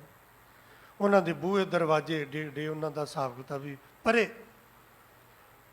ਹੁਣ ਬਾਕੀ ਇੱਥੋਂ ਤੱਕ ਤੇ ਸਭ ਕੁਝ ਠੀਕ ਸੀ, ਤੇ ਜਦੋਂ ਵਾਰੀ ਆਈ ਲੰਗਰ ਪ੍ਰਸ਼ਾਦਾ ਛਕ ਕੇ ਅਰਦਾਸ ਕਰਨ ਦੀ, ਤੌਬਾ ਤੌਬਾ, ਇਹ ਦੋਨੋਂ ਘਟਨਾ ਮੇਰੀ ਜ਼ਿੰਦਗੀ 'ਚ ਇੱਕੋ ਟਾਈਮ 'ਤੇ ਘਟੀਆਂ ਕਿ ਸੋਨੇ ਦੇ ਭਾਂਡੇ ਤੇ ਇੰਨੀ ਅਮੀਰੀ ਉਸ ਘਰ ਵਿੱਚ ਮੈਂ ਆਪਣੀ ਜ਼ਿੰਦਗੀ 'ਚ ਪਹਿਲੀ ਵਾਰੀ ਵੇਖੀ ਸੀ। ਉਹੀ ਪਿੰਡਾਂ 'ਚੋਂ ਆਏ, ਅਸੀਂ ਗਰੀਬੀ ਦਾਵੇ 'ਚੋਂ ਆਏ, ਤੇ ਸਾਡੇ ਲਈ ਬੜੀ ਵੱਡੀ ਗੱਲ ਸੀ ਵੀ ਸੋਨੇ ਦੇ ਭਾਂਡੇ, ਚਾਂਦੀ ਦੇ ਭਾਂਡੇ, ਇੰਨੇ ਨੌਕਰ ਚਾਕਰ ਤੇ ਰਾਜ ਮਹਿਲ, ਮਹਾਂਪੁਰਖਾਂ ਦੇ ਉਹ ਸੇਵਕ ਸੀ। ਇਹ ਗੱਲ ਸਾਰਾ ਕੁਝ ਵੇਖ ਕੇ ਜਿੱਥੇ ਹੈਰਾਨ ਹੋਏ, ਤੇ ਦੂਸਰੀ ਹੈਰਾਨੀ ਨਾਲ ਹੀ ਹੋ ਗਈ। ਉਹ ਕੀ, ਜਦੋਂ ਕਰਨੀ ਸੀ ਨਾ ਅਰਦਾਸ, ਤੇ ਮਾਤਾ ਜੀ ਆ ਗਏ ਅਰਦਾਸ ਕਰਾਉਣ ਨੂੰ। ਵਾਹਿਗੁਰੂ, ਜਿਹੜੇ ਫਿਰ ਉਸ ਮਾਤਾ ਨੇ ਦੁੱਖ ਦੱਸੇ ਨਾ, ਉਹ ਇਹੋ ਲੱਗਦਾ ਸੀ ਦੋਨੋਂ ਚੀਜ਼ਾਂ ਇਕੱਠੀਆਂ, ਕਿ ਦੁਨੀਆ ਵਿੱਚ ਇਹੋ ਜਿਹੀ ਅਮੀਰੀ ਵੀ ਕਿਸੇ ਘਰ ਨਹੀਂ, ਤੇ ਦੁਨੀਆ ਦੇ ਵਿੱਚ ਇਹੋ ਜਿਹੇ ਦੁਖੀ ਪਰਿਵਾਰ ਵੀ ਕਿਤੇ ਲੱਭਿਆ ਨਹੀਂ ਲੱਭਣਾ। ਜੋ ਮਾਤਾ ਸ਼ੁਰੂ ਹੋਈ, ਉਹਨੇ ਆਪਣਾ ਕੋਈ ਪੁੱਤ ਪੋਤਰਾ, ਕੋਈ ਭਤੀਜੀ, ਕੋਈ ਆਪਣਾ ਧੀ ਦੋਹਤਰਾ ਅੱਗੇ ਤੱਕ ਛੱਡਿਆ ਹੀ ਨਹੀਂ। ਇੰਨੇ ਦੁੱਖ ਗਣਾਏ ਉਹਨੇ, ਇੰਨੇ ਦੁੱਖ ਗਣਾਏ, ਇੰਨੇ ਦੁੱਖ। ਬਾਬਾ ਜੀ ਨੇ ਅਰਦਾਸ ਕਰਨੀ ਸੀ, ਮੈਨੂੰ ਨਹੀਂ ਖਿਆਲ ਕਿ ਸ਼ਾਇਦ ਉਹ ਸਾਰੀਆਂ ਗੱਲਾਂ ਉਹਨਾਂ ਨੂੰ ਯਾਦ ਰਹਿ ਗਈਆਂ ਹੁਣ, ਜੋ ਲਿਖ ਵੀ ਲੈਂਦੇ ਸ਼ਾਇਦ ਤਾਂ ਵੀ ਯਾਦ ਨਾ ਰਹਿੰਦਾ, ਇੰਨੇ ਦੁੱਖ। ਹੁਣ ਦਿਖ ਕੀ ਰਿਹਾ ਬਾਹਰ, ਇਹਨਾਂ ਦੋਵਾਂ 'ਚ ਸੱਚ ਕੀ ਹੈ? ਮੇਰੀ ਜ਼ਿੰਦਗੀ ਦੀ ਇੱਕੋ ਘਟਨਾ, ਔਰ ਇੱਕੋ ਘਟਨਾ ਨੇ ਬਹੁਤ ਕੁਝ ਸਿਖਾ ਦਿੱਤਾ। ਇੱਕੋ ਵੇਲੇ ਘਟੀ। ਬਾਹਰ ਸੋਨੇ ਦੇ ਭਾਂਡਿਆਂ 'ਚ ਪ੍ਰਸ਼ਾਦਾ ਛਕਾਇਆ ਜਾ ਰਿਹਾ, ਚਾਂਦੀ ਦੇ ਬਰਤਨਾਂ 'ਚ ਪ੍ਰਸ਼ਾਦਾ ਛਕਾਇਆ ਜਾ ਰਿਹਾ, ਨੌਕਰ ਚਾਕਰ ਲੱਗੇ ਨੇ, ਬਹੁਤ ਕੀਮਤੀ ਬਸਤਰ, ਉਹ ਵੱਡੇ ਵੱਡੇ ਲਿਫਾਫੇ, ਸੇਵਾ ਮਾਇਆ ਹੋ ਰਹੀ ਹੈ, ਸਭ ਕੁਝ ਹੋ ਰਿਹਾ। ਇਹ ਦਿਖ ਰਿਹਾ ਕਿ ਬਹੁਤ ਸੁੱਖ ਹੈ ਇੱਥੇ, ਇੱਥੇ ਬਹੁਤ ਸੁੱਖ ਹੈ। ਔਰ ਜਦੋਂ ਅਰਦਾਸ ਕਰਨੀ ਹੈ, ਉਹ ਪਰਿਵਾਰ ਰੋ ਰੋ ਕੇ ਆਪਣਾ ਦੁੱਖ ਦੱਸਦਾ। ਹੁਣ ਦੋਵਾਂ 'ਚੋਂ ਸੱਚ ਕੀ ਹੈ, ਕਿ ਇਹ ਸੁਖੀ ਹੈ ਕਿ ਦੁਖੀ ਹੈ? ਇੱਥੇ ਫਿਰ ਨਜ਼ਰੀਆ ਜਿਹੜਾ ਬਾਹਰੀ ਤੌਰ 'ਤੇ ਆਪਣਾ ਨਜ਼ਰੀਆ ਉਹ ਇਹ ਹੈ ਵੀ ਇਹ ਬੜੇ ਸੁਖੀ ਨੇ। ਜਿਹਨੂੰ ਗੁਰਬਾਣੀ ਦੱਸਦੀ ਹੈ ਉਹ ਨਜ਼ਰੀਆ ਇਹ ਹੈ ਵੀ ਇਹਨਾਂ ਵਰਗਾ ਦੁਖੀ ਨਹੀਂ। ਸੁੱਖ ਨਾ ਹੀ ਬਹੁਤੇ ਧਨ ਖਾਟੇ। ਔਰੰਗਜ਼ੇਬ ਤੋਂ ਵੱਡਾ ਅਮੀਰ ਕੌਣ ਹੋਏਗਾ? ਆਪਣੇ ਜੀਵਨ ਦੇ ਆਖਰੀ ਵੇਲੇ ਔਰੰਗਜ਼ੇਬ ਨਾਲੋਂ ਦੁਖੀ ਇਨਸਾਨ ਇਸ ਦੁਨੀਆ 'ਤੇ ਹੋਰ ਕੋਈ ਨਹੀਂ ਸੀ, ਜੋ ਨੇ ਆਪ ਲਿਖਿਆ ਆਪਣੀ ਜੀਵਨੀ ਵਿੱਚ। ਸਭ ਤੋਂ ਪਹਿਲੀ ਗੁਰੂ ਕੋਲ ਆ ਕੇ ਕੀ ਮੰਗਦੇ ਆ, ਕੀ ਕਰਦੇ ਆ, ਕੀ ਨਹੀਂ ਕਰਦੇ, ਉਹ ਤੇ ਬਾਅਦ ਦੀ ਗੱਲ, ਉਹ ਛੱਡੋ। ਪਹਿਲਾਂ ਘੱਟੋ ਘੱਟ ਇਹ ਨਿਰਣਾ ਕਰ ਲਓ ਵੀ ਸੁੱਖ ਕੀ ਹੈ ਤੇ ਦੁੱਖ ਕੀ ਹੈ। ਕਿਤੇ ਭੁਲੇਖੇ 'ਚ ਤੇ ਨਹੀਂ, ਕਿਤੇ ਉਹ ਛੋਟੇ ਜਿਹੀ ਹਾਲਤ 'ਚ ਨਹੀਂ। ਉਹ ਛੋਟਾ ਜਿਹਾ ਬੱਚਾ ਰਸੋਈ ਵਿੱਚ ਜਾਂਦਾ ਹੈ, ਉਹ ਮਿਰਚਾਂ ਵਾਲੀ ਡੱਬੀ ਨੂੰ ਵੇਖ ਕੇ ਸਮਝੀ ਜਾਂਦਾ ਵੀ ਇਹਦੇ ਵਿੱਚ ਸ਼ਾਇਦ ਸਭ ਤੋਂ ਸਵਾਦੀ ਚੀਜ਼ ਮਾਂ ਨੇ ਰੱਖੀ ਹੈ। ਉਹਨੂੰ ਹੱਥ ਪਾਉਂਦਾ, ਮਾਂ ਉਸ ਡੱਬੀ ਨੂੰ ਹੋਰ ਅੱਗੇ ਲੁਕੋ ਲੈਂਦੀ, ਉਹ ਹੋਰ ਪਿੱਛੇ ਜਾਂਦਾ। ਉਹ ਫਿਰ ਜਿੱਦ ਕਰਦਾ, ਰੋਂਦਾ, ਮੈਨੂੰ ਇਹੀ ਚਾਹੀਦਾ। ਉਹਨੂੰ ਮਾਂ ਦਿੰਦੀ ਨਹੀਂ, ਉਹ ਹੋਰ ਰੋਂਦਾ। ਕੋਲੋਂ ਕੋਈ ਆ ਜਾਂਦਾ ਵੀ ਤਾਂ ਕੀ ਹੋ ਗਿਆ, ਜਵਾਕ ਕੁਝ ਮੰਗਦਾ, ਬੱਚਾ ਮੰਗਦਾ, ਦੇ ਦੇ ਇਹਨੂੰ। ਹੁਣ ਮਾਂ ਜਾਣਦੀ ਹੈ ਵੀ ਇਹ ਦੁੱਖ ਹੈ ਜੋ ਮੰਗ ਰਿਹਾ। ਮੰਗਦੇ ਬੜੇ ਸ਼ੌਂਕ ਨਾਲ ਰਿਹਾ, ਬੜੇ ਚਾਅ ਨਾਲ, ਪਿੱਛੇ ਪਿੱਛੇ ਭੱਜ ਕੇ, ਪਰ ਮਾੜੀ ਜੀ ਚੁਟਕੀ ਇਹਦੇ ਮੂੰਹ ਤੇ ਲੱਗੀ, ਸਾਰਾ ਦਿਨ ਇਹਨੇ ਰੋਣੋਂ ਚੁੱਪ ਨਹੀਂ ਕਰਨਾ। ਹੁਣ ਫਰਕ ਕਿੱਥੇ ਹੈ? ਬੱਚਾ ਉਹਨੂੰ ਸੁੱਖ ਜਾਣਦਾ, ਮਾਂ ਨੂੰ ਪਤਾ ਹੈ ਦੁੱਖ ਹੈ। ਇਹੀ ਹਾਲਤ ਆਪਣੀ ਸਾਰਿਆਂ ਦੀ ਹੈ। ਹਕੀਕਤ ਆ ਹਾਲਤ ਹੈ ਜਿਹੜੀਆਂ ਆਪਾਂ ਗੁਰੂ ਦੇ ਸਾਹਮਣੇ ਖਲੋ ਕੇ ਅੱਧਾ ਅੱਧਾ ਘੰਟਾ, ਬੜਾ ਲੰਬਾ ਚਿਰ, ਭੈੜੇ ਭੈੜੇ ਜੇ ਮੂੰਹ ਬਣਾ ਕੇ ਰੋ ਰੋ ਕੇ ਜੋ ਕੁਝ ਕਰ ਰਹੇ ਹੁੰਦੇ ਆ ਨਾ, ਇਹ ਗੁਰੂ ਤੋਂ ਪੁੱਛਿਓ, ਇਹ ਸੁੱਖ ਨਹੀਂ ਮੰਗ ਰਹੇ, ਸੱਚੀ ਦੁੱਖ ਮੰਗ ਰਹੇ। ਦੂਸਰਾ ਵਿਚਾਰਾ ਵੇਂਦਾ ਹੀ ਰਹਿੰਦਾ ਵੀ ਵੀਰ ਪਰੇ ਹਟੇ ਤੇ ਮੈਂ ਮੱਥਾ ਟੇਕਾਂ। ਹੁਣ ਉਹਦਾ ਚੈਪਟਰ ਪੂਰਾ ਹੋਵੇ ਤੇ ਉਹ ਪਰੇ ਹਟੇ, ਉਹਦੀ ਤੇ ਰੋਜ਼ ਦੀ ਆ ਕਹਾਣੀ ਹੈ। ਅੱਜ ਆਇਆ ਇੰਨੇ ਲੈ ਕੇ ਆਇਆ, ਕੱਲ੍ਹ ਨੂੰ ਆਇਆ ਇੰਨੇ ਦੁੱਖ ਲੈ ਕੇ ਆਏਗਾ। ਉਹ ਕੀ ਕਰ ਰਿਹਾ? ਹੁਣ ਗੁਰੂ ਤੋਂ ਪੁੱਛੋ ਇਹ ਕੀ ਕਰ ਰਿਹਾ? ਮਹਾਰਾਜ ਕਹਿੰਦੇ ਕੁਝ ਵੀ ਨਹੀਂ ਕਰ ਰਿਹਾ, ਇਹਦੇ ਕੋਲ ਅਕਲ ਦੀ ਘਾਟ ਹੈ। ਗੁਰੂ ਕੋਲ ਆ ਕੇ ਸਾਰੀ ਦੁਨੀਆ ਨੂੰ ਸੁੱਖ ਦੇਣ ਵਾਲੇ ਮਾਲਕ ਦੇ ਕੋਲ ਇਹ ਖਲੋ ਕੇ ਦੁੱਖ ਮੰਗ ਰਿਹਾ। ਕੀ ਯਕੀਨ ਕਰੋਗੇ ਇਸ ਗੱਲ ਤੇ ਵੀ ਗੁਰੂ ਕੋਲ ਆ ਕੇ ਕੋਈ ਦੁੱਖ ਮੰਗਦਾ? ਚਲੋ ਬਾਕੀਆਂ ਤੇ ਛੱਡੋ, ਆਪਾਂ ਆਪਣੇ ਆਪ ਤੇ ਯਕੀਨ ਕਰੀਏ ਵੀ ਹੁਣ ਤੱਕ ਜੋ ਕੁਝ ਆ ਕੇ ਗੁਰੂ ਕੋਲੋਂ ਮੰਗਿਆ, ਅਸੀਂ ਚੱਜ ਦਾ ਕੁਝ ਮੰਗਿਆ ਹੀ ਨਹੀਂ। ਅਸੀਂ ਗੁਰੂ ਕੋਲ ਆ ਕੇ ਦੁੱਖ ਹੀ ਮੰਗੇ ਆ, ਦੁੱਖਾਂ ਦੇ ਮੰਗਣ ਦੇ ਹੀ ਰੱਟੇ ਪਿੱਟੇ ਨੇ। ਹੁਣ ਗੁਰੂ ਕੋਲੋਂ ਪੁੱਛੋ, ਜੇ ਨਹੀਂ ਨਾ ਨਿਰਣਾ ਹੁੰਦਾ ਤਾਂ ਗੁਰੂ ਕੋਲੋਂ ਪੁੱਛ ਲਓ। ਤੇ ਸਾਹਿਬ ਕਹਿੰਦੇ ਪੁੱਤ ਤੂੰ ਸੱਚੀ ਦੁੱਖ ਮੰਗੇ ਨੇ, ਤੂੰ ਸੁੱਖ ਵਾਲੇ ਬੰਨੇ ਤੇ ਆਇਆ ਹੀ ਨਹੀਂ, ਤੂੰ ਲੋਕਾਂ ਕੋਲੋਂ ਸੁਣ ਸੁਣਾ ਕੇ ਮੰਗਣਾ ਸ਼ੁਰੂ ਕੀਤਾ। ਇੱਕ ਦਿਨ ਮੇਰੇ ਕੋਲੋਂ ਪੁੱਛ ਕੇ ਮੇਰੇ ਕੋਲੋਂ ਮੰਗਦਾ ਤੇ ਤੈਨੂੰ ਮੈਂ ਅਕਲ ਦੇ ਦਿੰਦਾ, ਪੁੱਤ ਇੱਦਾਂ ਨਹੀਂ ਇੱਦਾਂ ਮੰਗਣਾ, ਆ ਨਹੀਂ ਆ ਮੰਗਣਾ। ਕੀ ਮੰਗਿਆ? ਸਾਹਿਬ ਕਹਿੰਦੇ ਵਿਣ ਤੁਧ ਹੋਰ ਜੇ ਮੰਗਣਾ ਸਿਰ ਦੁੱਖਾਂ ਕੇ ਦੁੱਖ। ਹੁਣ ਆਪਣੀ ਮੰਗ 'ਚ ਵੇਖ ਲਿਓ ਕੀ। ਹੁਣ ਅੱਜ ਰੱਖੜੀ ਦਾ ਤਿਉਹਾਰ ਹੈ, ਵੀ ਐਸੀ ਆਪਾਂ ਸਿਰ ਤੇ ਚੁੱਕੀ ਹੈ ਵੀ ਜਿਹੜੀ ਚੀਜ਼ ਇੱਕ ਵਾਰੀ ਸਿਰ ਤੇ ਚੁੱਕ ਲਈ ਛੱਡਣੀ ਥੋੜ੍ਹੀ, ਮੁੜ ਕੇ ਮਰਦਿਆਂ ਤੱਕ ਨਹੀਂ ਛੱਡਣੀ। ਕਿਉਂ ਨਹੀਂ ਛੱਡਣੀ? ਕਿਉਂਕਿ ਮੇਰਾ ਪਾਪਾ ਵੀ ਬੰਨ੍ਹਦਾ ਸੀ। ਹੁਣ ਪਾਪਾ ਕਿਉਂ ਬੰਨ੍ਹਦਾ ਸੀ? ਹੁਣ ਪਾਪਾ ਇਸ ਲਈ ਬੰਨ੍ਹਦਾ ਕਿ ਪਾਪੇ ਦਾ ਪਾਪਾ ਵੀ ਬੰਨ੍ਹਦਾ ਸੀ। ਹੁਣ ਜਿਹੜਾ ਕੰਮ ਮੇਰਾ ਪਾਪਾ ਕਰਦਾ, ਮੇਰੇ ਪਾਪੇ ਦਾ ਵੀ ਪਾਪਾ ਕਰਦਾ ਰਿਹਾ, ਉਹ ਕੰਮ ਮੈਂ ਕਿਵੇਂ ਛੱਡ ਦਿਆਂ? ਗੁਰੂ ਆਖਦਾ, ਗੁਰੂ ਨਹੀਂ ਆਖਦਾ, ਉਹ ਗੱਲ ਪਾਸੇ। ਪਰ ਮੈਂ ਤੇ ਇਸ ਲਈ ਕਿਉਂਕਿ ਮੇਰਾ ਪਾਪਾ ਬੰਨ੍ਹਦਾ ਹੈ। ਹੁਣ ਇਹਦੇ ਨਾਲ ਹੁੰਦਾ ਕੀ ਹੈ? ਇਹਦੇ ਨਾਲ ਹੁੰਦਾ ਇਹ ਹੈ, ਭੈਣ ਦੀ ਹੈ, ਭਰਾ ਦੀ ਰੱਖੜੀ ਬੰਨ੍ਹਦੀ ਹੈ, ਧਾਗਾ ਬੰਨ੍ਹਦੀ ਹੈ, ਭਰਾ ਨੂੰ ਪੈਸੇ ਦਿੰਦਾ ਤੇ ਨਾਲੇ ਉਹ ਬਚਨ ਕਰਦਾ, ਉਹਦੇ ਨਾਲ ਵਾਅਦਾ ਕਰਦਾ, ਮੈਂ ਤੇਰੇ ਦੁੱਖ ਵਿੱਚ ਤੇਰੇ ਕੋਲ ਆਵਾਂਗਾ।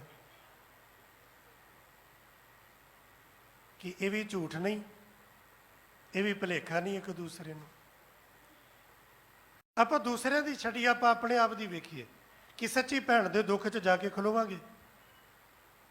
ਸੱਚੀ ਇੰਨੇ ਇਮਾਨਦਾਰ ਹੈਗੇ ਆਪਾਂ, ਰਿਸ਼ਤਿਆਂ ਦੇ ਪ੍ਰਤੀ ਇਹੋ ਜਿਹੀ ਸੋਚ ਰੱਖਦੇ ਆ ਕਿ ਭੈਣ ਨੂੰ ਦੁੱਖ ਆਏਗਾ ਤੇ ਜਾ ਕੇ ਨਾਲ ਖਲੋਵਾਂਗੇ? ਕਦੀ ਨਹੀਂ। ਭੈਣ ਦੇ ਦਰਵਾਜ਼ੇ ਤੇ ਤਾਂ ਜਾ ਕੇ ਉਹਦੇ ਨਾਲ ਖਲੋਵਾਂਗੇ ਜੇ ਭੈਣ ਦੇ ਪਰਸ ਵਿੱਚ ਕੋਈ ਰੌਣਕ ਹੋਏਗੀ। ਤੇ ਜੇ ਭੈਣ ਦੇ ਘਰ ਕੁਝ ਹੋਏਗਾ ਤੇ ਜਾ ਕੇ ਖਲੋਵਾਂਗੇ। ਤੇ ਜਦੋਂ ਵੀ ਭੈਣ ਕੋਲ ਗਏ, ਉਹਨੇ ਆਖਿਆ ਵੀਰ ਆ ਵੀ ਦੇ ਜਾ ਤੇ ਆ ਵੀ ਦੇ ਜਾ, 2-4 ਵਾਰੀ ਜਾਵਾਂਗੇ, ਜਾਣਾ ਬੰਦ ਕਰ ਦਿਆਂਗੇ। ਇਹ ਕਿੰਨਾ ਕੁ ਸੱਚ ਹੈ ਇਹ ਰੱਖੜੀ ਦਾ? ਫਿਰ ਅਸੀਂ ਦੁਨੀਆ ਦੀ ਸੋਚ ਵੇਖੋ ਵੀ ਇਸ ਤਰ੍ਹਾਂ ਤੇ ਬੜਾ ਮੁਸ਼ਕਲ ਹੁੰਦਾ। ਰੱਖੜੀ ਬੰਨਣੀ ਬਣਾਉਣੀ ਬੜੀ ਮੁਸ਼ਕਲ ਹੈ। ਹੁਣ ਬਾਬੇ ਨਾਨਕ ਨੂੰ ਇਸ ਰੱਖੜੀ 'ਚ ਵਾੜੋ, ਫਿਰ ਸਾਡੇ ਲਈ ਇਹ ਰਸਤਾ ਸੌਖਾ ਹੋਏਗਾ। ਫਿਰ ਅਸੀਂ ਬਾਬੇ ਨਾਨਕ ਨੂੰ ਵਿੱਚ ਲਿਆਂਦਾ ਰੱਖੜੀ ਦੇ, ਉਹ ਜੀਆਂ ਫੋਟੋਆਂ ਬਣਾਈਆਂ, ਤਸਵੀਰਾਂ ਬਣਾਈਆਂ, ਉਹ ਜੀਆਂ ਸਾਖੀਆਂ ਘੜੀਆਂ। ਗੁਰੂ ਨਾਨਕ ਪਾਤਸ਼ਾਹ ਮਹਾਰਾਜ ਘਰੋਂ ਤੁਰਨ ਲੱਗੇ, ਭੈਣ ਨੇ ਆਖਿਆ ਵੀਰ ਮੈਨੂੰ ਛੱਡ ਕੇ ਨਾ ਜਾਈਂ, ਹੱਦ ਹੋ ਗਈ। ਜਿੰਨਾ ਸੰਸਾਰ ਦਾ ਭਲਾ ਗੁਰੂ ਨਾਨਕ ਪਾਤਸ਼ਾਹ ਮਹਾਰਾਜ ਜੀ ਨੇ ਕੀਤਾ ਨਾ, ਇਹਦੇ 'ਚ ਸਭ ਤੋਂ ਵੱਡਾ ਰੋਲ 2 ਬੀਬੀਆਂ ਦਾ, ਭੈਣ ਬੇਬੇ ਨਾਨਕੀ ਦਾ ਤੇ ਮਾਤਾ ਸੁਲੱਖਣੀ ਦਾ। ਤੁਸੀਂ ਸਾਰੇ ਸੂਝਵਾਨ ਸਿਆਣੇ ਬੈਠੇ ਹੋ। ਗੁਰੂ ਨਾਨਕ ਪਾਤਸ਼ਾਹ ਆਪਣੇ ਘਰੋਂ ਜਾਂਦੇ ਰਹੇ, ਕਿਸੇ ਤਵਾਰੀਖ 'ਚ ਪੜ੍ਹਿਓ, ਇੱਕ ਵਾਰੀ ਵੀ ਭੈਣ ਨੇ ਆਖਿਆ ਹੋਵੇ ਵੀ ਨਾ ਜਾ, ਇੱਕ ਵਾਰੀ ਵੀ ਮਾਤਾ ਸੁਲੱਖਣੀ ਨੇ ਆਖਿਆ ਹੋਵੇ ਵੀ ਨਾ ਜਾ, ਨਹੀਂ। ਕਿਉਂਕਿ ਦੋਵਾਂ ਨੂੰ ਪਤਾ ਹੈ ਬਾਬੇ ਨਾਨਕ ਦਾ ਘਰ ਆਈ ਘਰ ਥੋੜ੍ਹੀ ਹੈ, ਬਾਬੇ ਨਾਨਕ ਦਾ ਤੇ ਸਾਰਾ ਸੰਸਾਰ ਘਰ ਹੈ। ਨਿੱਕੇ ਜਿਹੇ ਘਰ ਵਿੱਚ 4 ਜੀ ਰਹਿਣ ਵਾਲੇ, ਇਹ ਬਾਬੇ ਨਾਨਕ ਦਾ ਪਰਿਵਾਰ ਥੋੜ੍ਹੀ ਹੈ। ਇਹ ਤੇ ਸਾਰੀ ਕਾਇਨਾਤ, ਸਾਰੀ ਦੁਨੀਆ ਬਾਬੇ ਨਾਨਕ ਦਾ ਪਰਿਵਾਰ। ਤੇ ਫਿਰ ਅਸੀਂ ਕਹਾਣੀਆਂ ਬਣਾਈਆਂ। ਬਾਬਾ ਜੀ ਤੁਰਨ ਲੱਗੇ, ਭੈਣ ਨੇ ਆਖਿਆ ਵੀਰ ਕਦੋਂ ਆਏਗਾ? ਬਾਬੇ ਨੇ ਆਖਿਆ ਭੈਣ ਜਦੋਂ ਯਾਦ ਕਰੇਂਗੀ, ਰੱਖੜੀ ਦਾ ਦਿਨ ਹੈ। ਭੈਣ ਯਾਦ ਕਰਦੀ ਹੈ ਬਾਬਾ ਜੀ ਨੂੰ, ਭੈਣ ਨੇ ਰੱਖੜੀ ਤਿਆਰ ਕੀਤੀ ਹੈ। ਬਾਬਾ ਜੀ ਆਓ ਰੱਖੜੀ ਬਣਾਉਣ ਨੂੰ, ਤੇ ਝੱਟ ਬਾਬਾ ਨਾਨਕ ਜੀ ਪ੍ਰਗਟ ਹੋ ਕੇ ਤੇ ਰੱਖੜੀ ਬਣਾਉਣ ਬੈਠ ਗਏ। ਇਹੋ ਜਿਹੀਆਂ ਸਾਖੀਆਂ ਘੜੀਆਂ। ਫਿਰ ਹੁਣ ਜਿਹੜਾ ਖਿਆਲ ਕਰਿਓ ਕਿ ਗੁਰੂ ਨਾਨਕ ਪਾਤਸ਼ਾਹ ਜੀ ਦੀ ਇੱਕੋ ਭੈਣ ਸੀ ਬੇਬੇ ਨਾਨਕੀ, ਬਾਕੀ ਸੰਸਾਰ ਦੀਆਂ ਬੀਬੀਆਂ ਬਾਬੇ ਨਾਨਕ ਦੀਆਂ ਕੀ ਨੇ?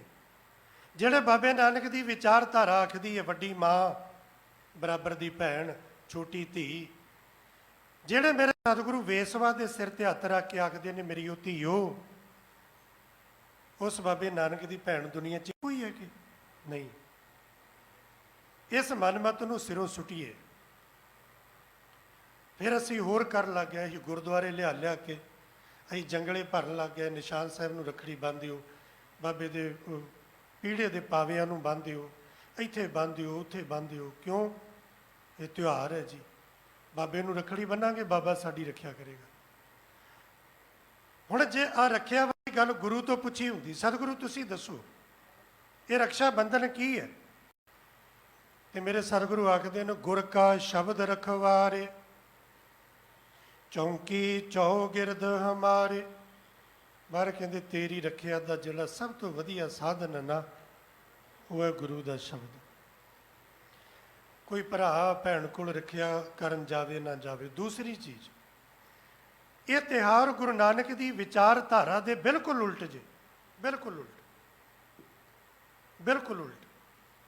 ਇਸ ਲਈ ਉਲਟ ਕਿਉਂਕਿ ਗੁਰੂ ਨਾਨਕ ਪਾਤਸ਼ਾਹ ਮਹਾਰਾਜ ਜੀ ਦੀ ਵਿਚਾਰਧਾਰਾ ਇਸਤਰੀ ਤੇ ਪੁਰਸ਼ ਨੂੰ ਬਰਾਬਰ ਦੇ ਥਾਂ ਬਿਠਾਉਂਦੀ ਹੈ। ਬਾਬਾ ਨਾਨਕ ਸਾਹਿਬ ਜੀ ਜਨੇਊ ਪਾਉਣੋਂ ਇਨਕਾਰ ਕਰਦੇ ਨੇ, ਠੀਕ ਹੈ, ਵੱਖ ਵੱਖ ਵਿਦਵਾਨਾਂ ਦੀ ਵਿਚਾਰ ਹੈ। ਤੇ ਪੰਡਤ ਹਰਦਿਆਲ ਜੀ ਨੂੰ ਕਹਿੰਦੇ ਨੇ ਵੀ ਮੇਰੀ ਭੈਣ ਦੇ ਗਲੇ ਜਨੇਊ ਨਹੀਂ ਪਾਇਆ ਤੇ ਮੈਂ ਕਿਉਂ ਪਾਵਾਂ। ਤੇ ਪੰਡਤ ਹਰਦਿਆਲ ਜੀ ਕਹਿੰਦੇ ਨੇ, ਨਾਨਕ ਜੀ ਇਹ ਜਨੇਊ ਪਾਉਣ ਦਾ ਇਸਤਰੀ ਨੂੰ ਅਧਿਕਾਰ ਨਹੀਂ, ਇਹ ਜਨੇਊ ਪੁਰਸ਼ ਪਾਏਗਾ। ਤੇ ਬਾਬਾ ਜੀ ਹੱਥ ਜੋੜ ਕੇ ਆਖਦੇ ਨੇ, ਜਿਹੜਾ ਧਰਮ ਦਾ ਚਿੰਨ੍ਹ ਸਾਡੇ ਭੈਣ ਭਰਾਵਾਂ 'ਚ ਵਿਤਕਰਾ ਤੇ ਸਾਡੇ ਪਿਆਰ ਵਿੱਚ ਫਰਕ ਪਾਉਂਦਾ ਹੋਵੇ, ਵੀ ਮੇਰੀ ਭੈਣ ਨਹੀਂ ਪਾ ਸਕਦੀ ਮੈਂ ਪਾ ਸਕਦਾ, ਮੇਰੀ ਭੈਣ ਮਾੜੀ ਹੈ ਮੈਂ ਚੰਗਾ, ਇਹ ਜਿਹੜਾ ਵਿਤਕਰਾ ਪਾਉਂਦਾ ਹੋਵੇ ਨਾ, ਮੈਂ ਇਹੋ ਜਿਹਾ ਧਰਮ ਦਾ ਚਿੰਨ੍ਹ ਨਹੀਂ ਪਾਉਣਾ। ਹੁਣ ਭੈਣ ਕਿੰਨੀ ਔਖੀ ਹੋ ਕੇ ਵਿਚਾਰੀ 400 ਕਿਲੋਮੀਟਰ ਦੂਰ ਤੋਂ ਆਈ, ਕਿਉਂ? ਕਿਉਂਕਿ ਮੈਂ ਤੇ ਕਮਜ਼ੋਰ ਹਾਂ ਵੀਰ, ਤੂੰ ਮੇਰੀ ਰੱਖਿਆ ਕਰਨਾ ਵੀ। ਹੱਦ ਹੋ ਗਈ। ਇਹ ਇਸਤਰੀ ਨੂੰ ਕਮਜ਼ੋਰ ਦੱਸਣ ਵਾਲਾ ਪੱਖ ਜੇ ਕਿ ਇਸਤਰੀ ਕਮਜ਼ੋਰ ਹੈ। ਤੇ ਗੁਰੂ ਗੋਬਿੰਦ ਸਿੰਘ ਮਹਾਰਾਜ ਦੀ ਧੀ ਹੋਏਗੀ ਨਾ, ਉਹ ਕਮਜ਼ੋਰ ਨਹੀਂ ਹੋਏਗੀ, ਉਹ ਕਿਸੇ ਤੋਂ ਆਪਣੀ ਰੱਖਿਆ ਦੀ ਆਸ ਨਹੀਂ ਰੱਖੇਗੀ। ਉਹ ਜਿੰਨਾ ਪੁਰਸ਼ ਆਪਣੀ ਰੱਖਿਆ ਕਰ ਸਕਦਾ, ਉਹ ਬੱਚੀ, ਉਹ ਭੈਣ ਆਪਣੀ ਰੱਖਿਆ ਕਰਨ ਦੇ ਸਮਰੱਥ। ਇਹ ਸਮਰੱਥਾ ਗੁਰੂ ਨੇ ਬਖਸ਼ਿਸ਼ ਕੀਤੀ। ਸੋ ਇਸੇ ਤਰ੍ਹਾਂ ਮੈਂ ਸੁੱਖ ਤੇ ਦੁੱਖ ਦੀ ਗੱਲ ਕਰ ਰਿਹਾ ਸੀ। ਆਪਾਂ ਇਹ ਚੀਜ਼ਾਂ ਸਿਰ ਤੇ ਚੁੱਕ ਕੇ ਢੋਂਦੇ ਤੁਰੇ ਆਉਂਦੇ ਆ, ਢੋਂਦੇ। ਕੱਚੀ ਥਾਂ ਹੁੰਦੀ ਹੈ ਨਾ ਖੇਤਾਂ ਵਿੱਚ, ਉੱਥੇ ਹੁੰਦਾ ਵੀ ਇੱਕ ਗੱਡਾ ਨਿਕਲ ਜਾਵੇ ਕੱਚੀ ਥਾਂ ਤੇ, ਉਹਦੇ ਪਹੀਏ ਮਿੱਟੀ 'ਚ ਖੁੱਭਦੇ ਨੇ। ਉਹ ਜਦੋਂ ਮਿੱਟੀ 'ਚ ਖੁੱਭਦੇ ਨੇ, ਉਹਦਾ ਨਿਸ਼ਾਨ ਬਣ ਜਾਂਦਾ ਹੈ। ਦੂਸਰਾ ਆਉਂਦਾ, ਉਹ ਵੀ ਉੱਥੋਂ ਦੀ ਨਿਕਲਦਾ। ਤੀਜਾ ਆਉਂਦਾ, ਉਹ ਵੀ ਉੱਥੋਂ ਦੀ ਨਿਕਲਦਾ। ਹੌਲੀ ਹੌਲੀ ਕਰਕੇ ਕੀ ਹੁੰਦਾ ਵੀ ਉਹੀ ਪੱਕਾ ਰਸਤਾ ਹੋ ਜਾਂਦਾ ਹੈ। ਉਸ ਲੀਹ 'ਚੋਂ ਬਾਹਰ ਆਉਣਾ ਇਹ ਬੜਾ ਮੁਸ਼ਕਲ ਹੈ। ਗੱਡਾ ਫਿਰ ਉਸੇ ਲੀਹ 'ਚ ਚੱਲੇਗਾ, ਜਿਹੜਾ ਆਇਆ ਉਸੇ ਲੀਹ 'ਚ। ਉਹਦੇ ਤੋਂ ਬਾਹਰ ਨਿਕਲਣਾ ਬੜਾ ਮੁਸ਼ਕਲ ਹੈ। ਔਰ ਜਿਹੜਾ ਬਾਹਰ ਨਿਕਲੇ, ਦੂਸਰੇ ਨੇ ਆਖਣਾ ਕਮਲਾ। ਜਿਹੜੀ ਲੀਹ ਬਣੀ ਸੀ ਉਹਦੇ ਵਿੱਚ ਆਉਣ 'ਚ ਕੀ ਹਰਜ ਸੀ? ਇਹ ਹਾਲਤ ਆਪਣੀ ਸਾਰਿਆਂ ਦੀ। ਜਿਹੜੀ ਲੀਹ ਬਣੀ ਹੈ ਨਾ, ਉਸੇ 'ਚ ਅੱਖਾਂ ਬੰਦ ਕਰਕੇ ਤੁਰੇ ਆਉਂਦੇ ਆ।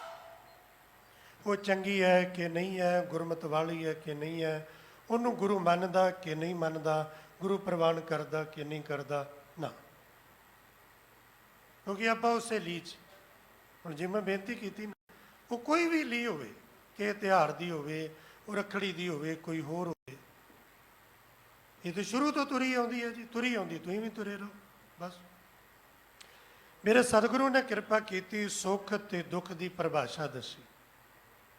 ਜੋ ਤੂੰ ਸਮਝੀ ਬੈਠਾ ਨਾ, ਇਹ ਸੁੱਖ ਨਹੀਂ। ਮੰਗਣ ਤੋਂ ਪਹਿਲਾਂ ਤੈਨੂੰ ਇਹ ਸਮਝਣਾ ਪਏਗਾ ਵੀ ਸੁੱਖ ਹੈ ਕੀ। ਜੇ ਸੱਚੀ ਉਹ ਸੁੱਖ ਹੁੰਦੇ ਨਾ, ਤੇ ਹੁਣ ਤੱਕ ਆਪਾਂ ਸੁਖੀ ਹੋ ਗਏ ਹੁੰਦੇ।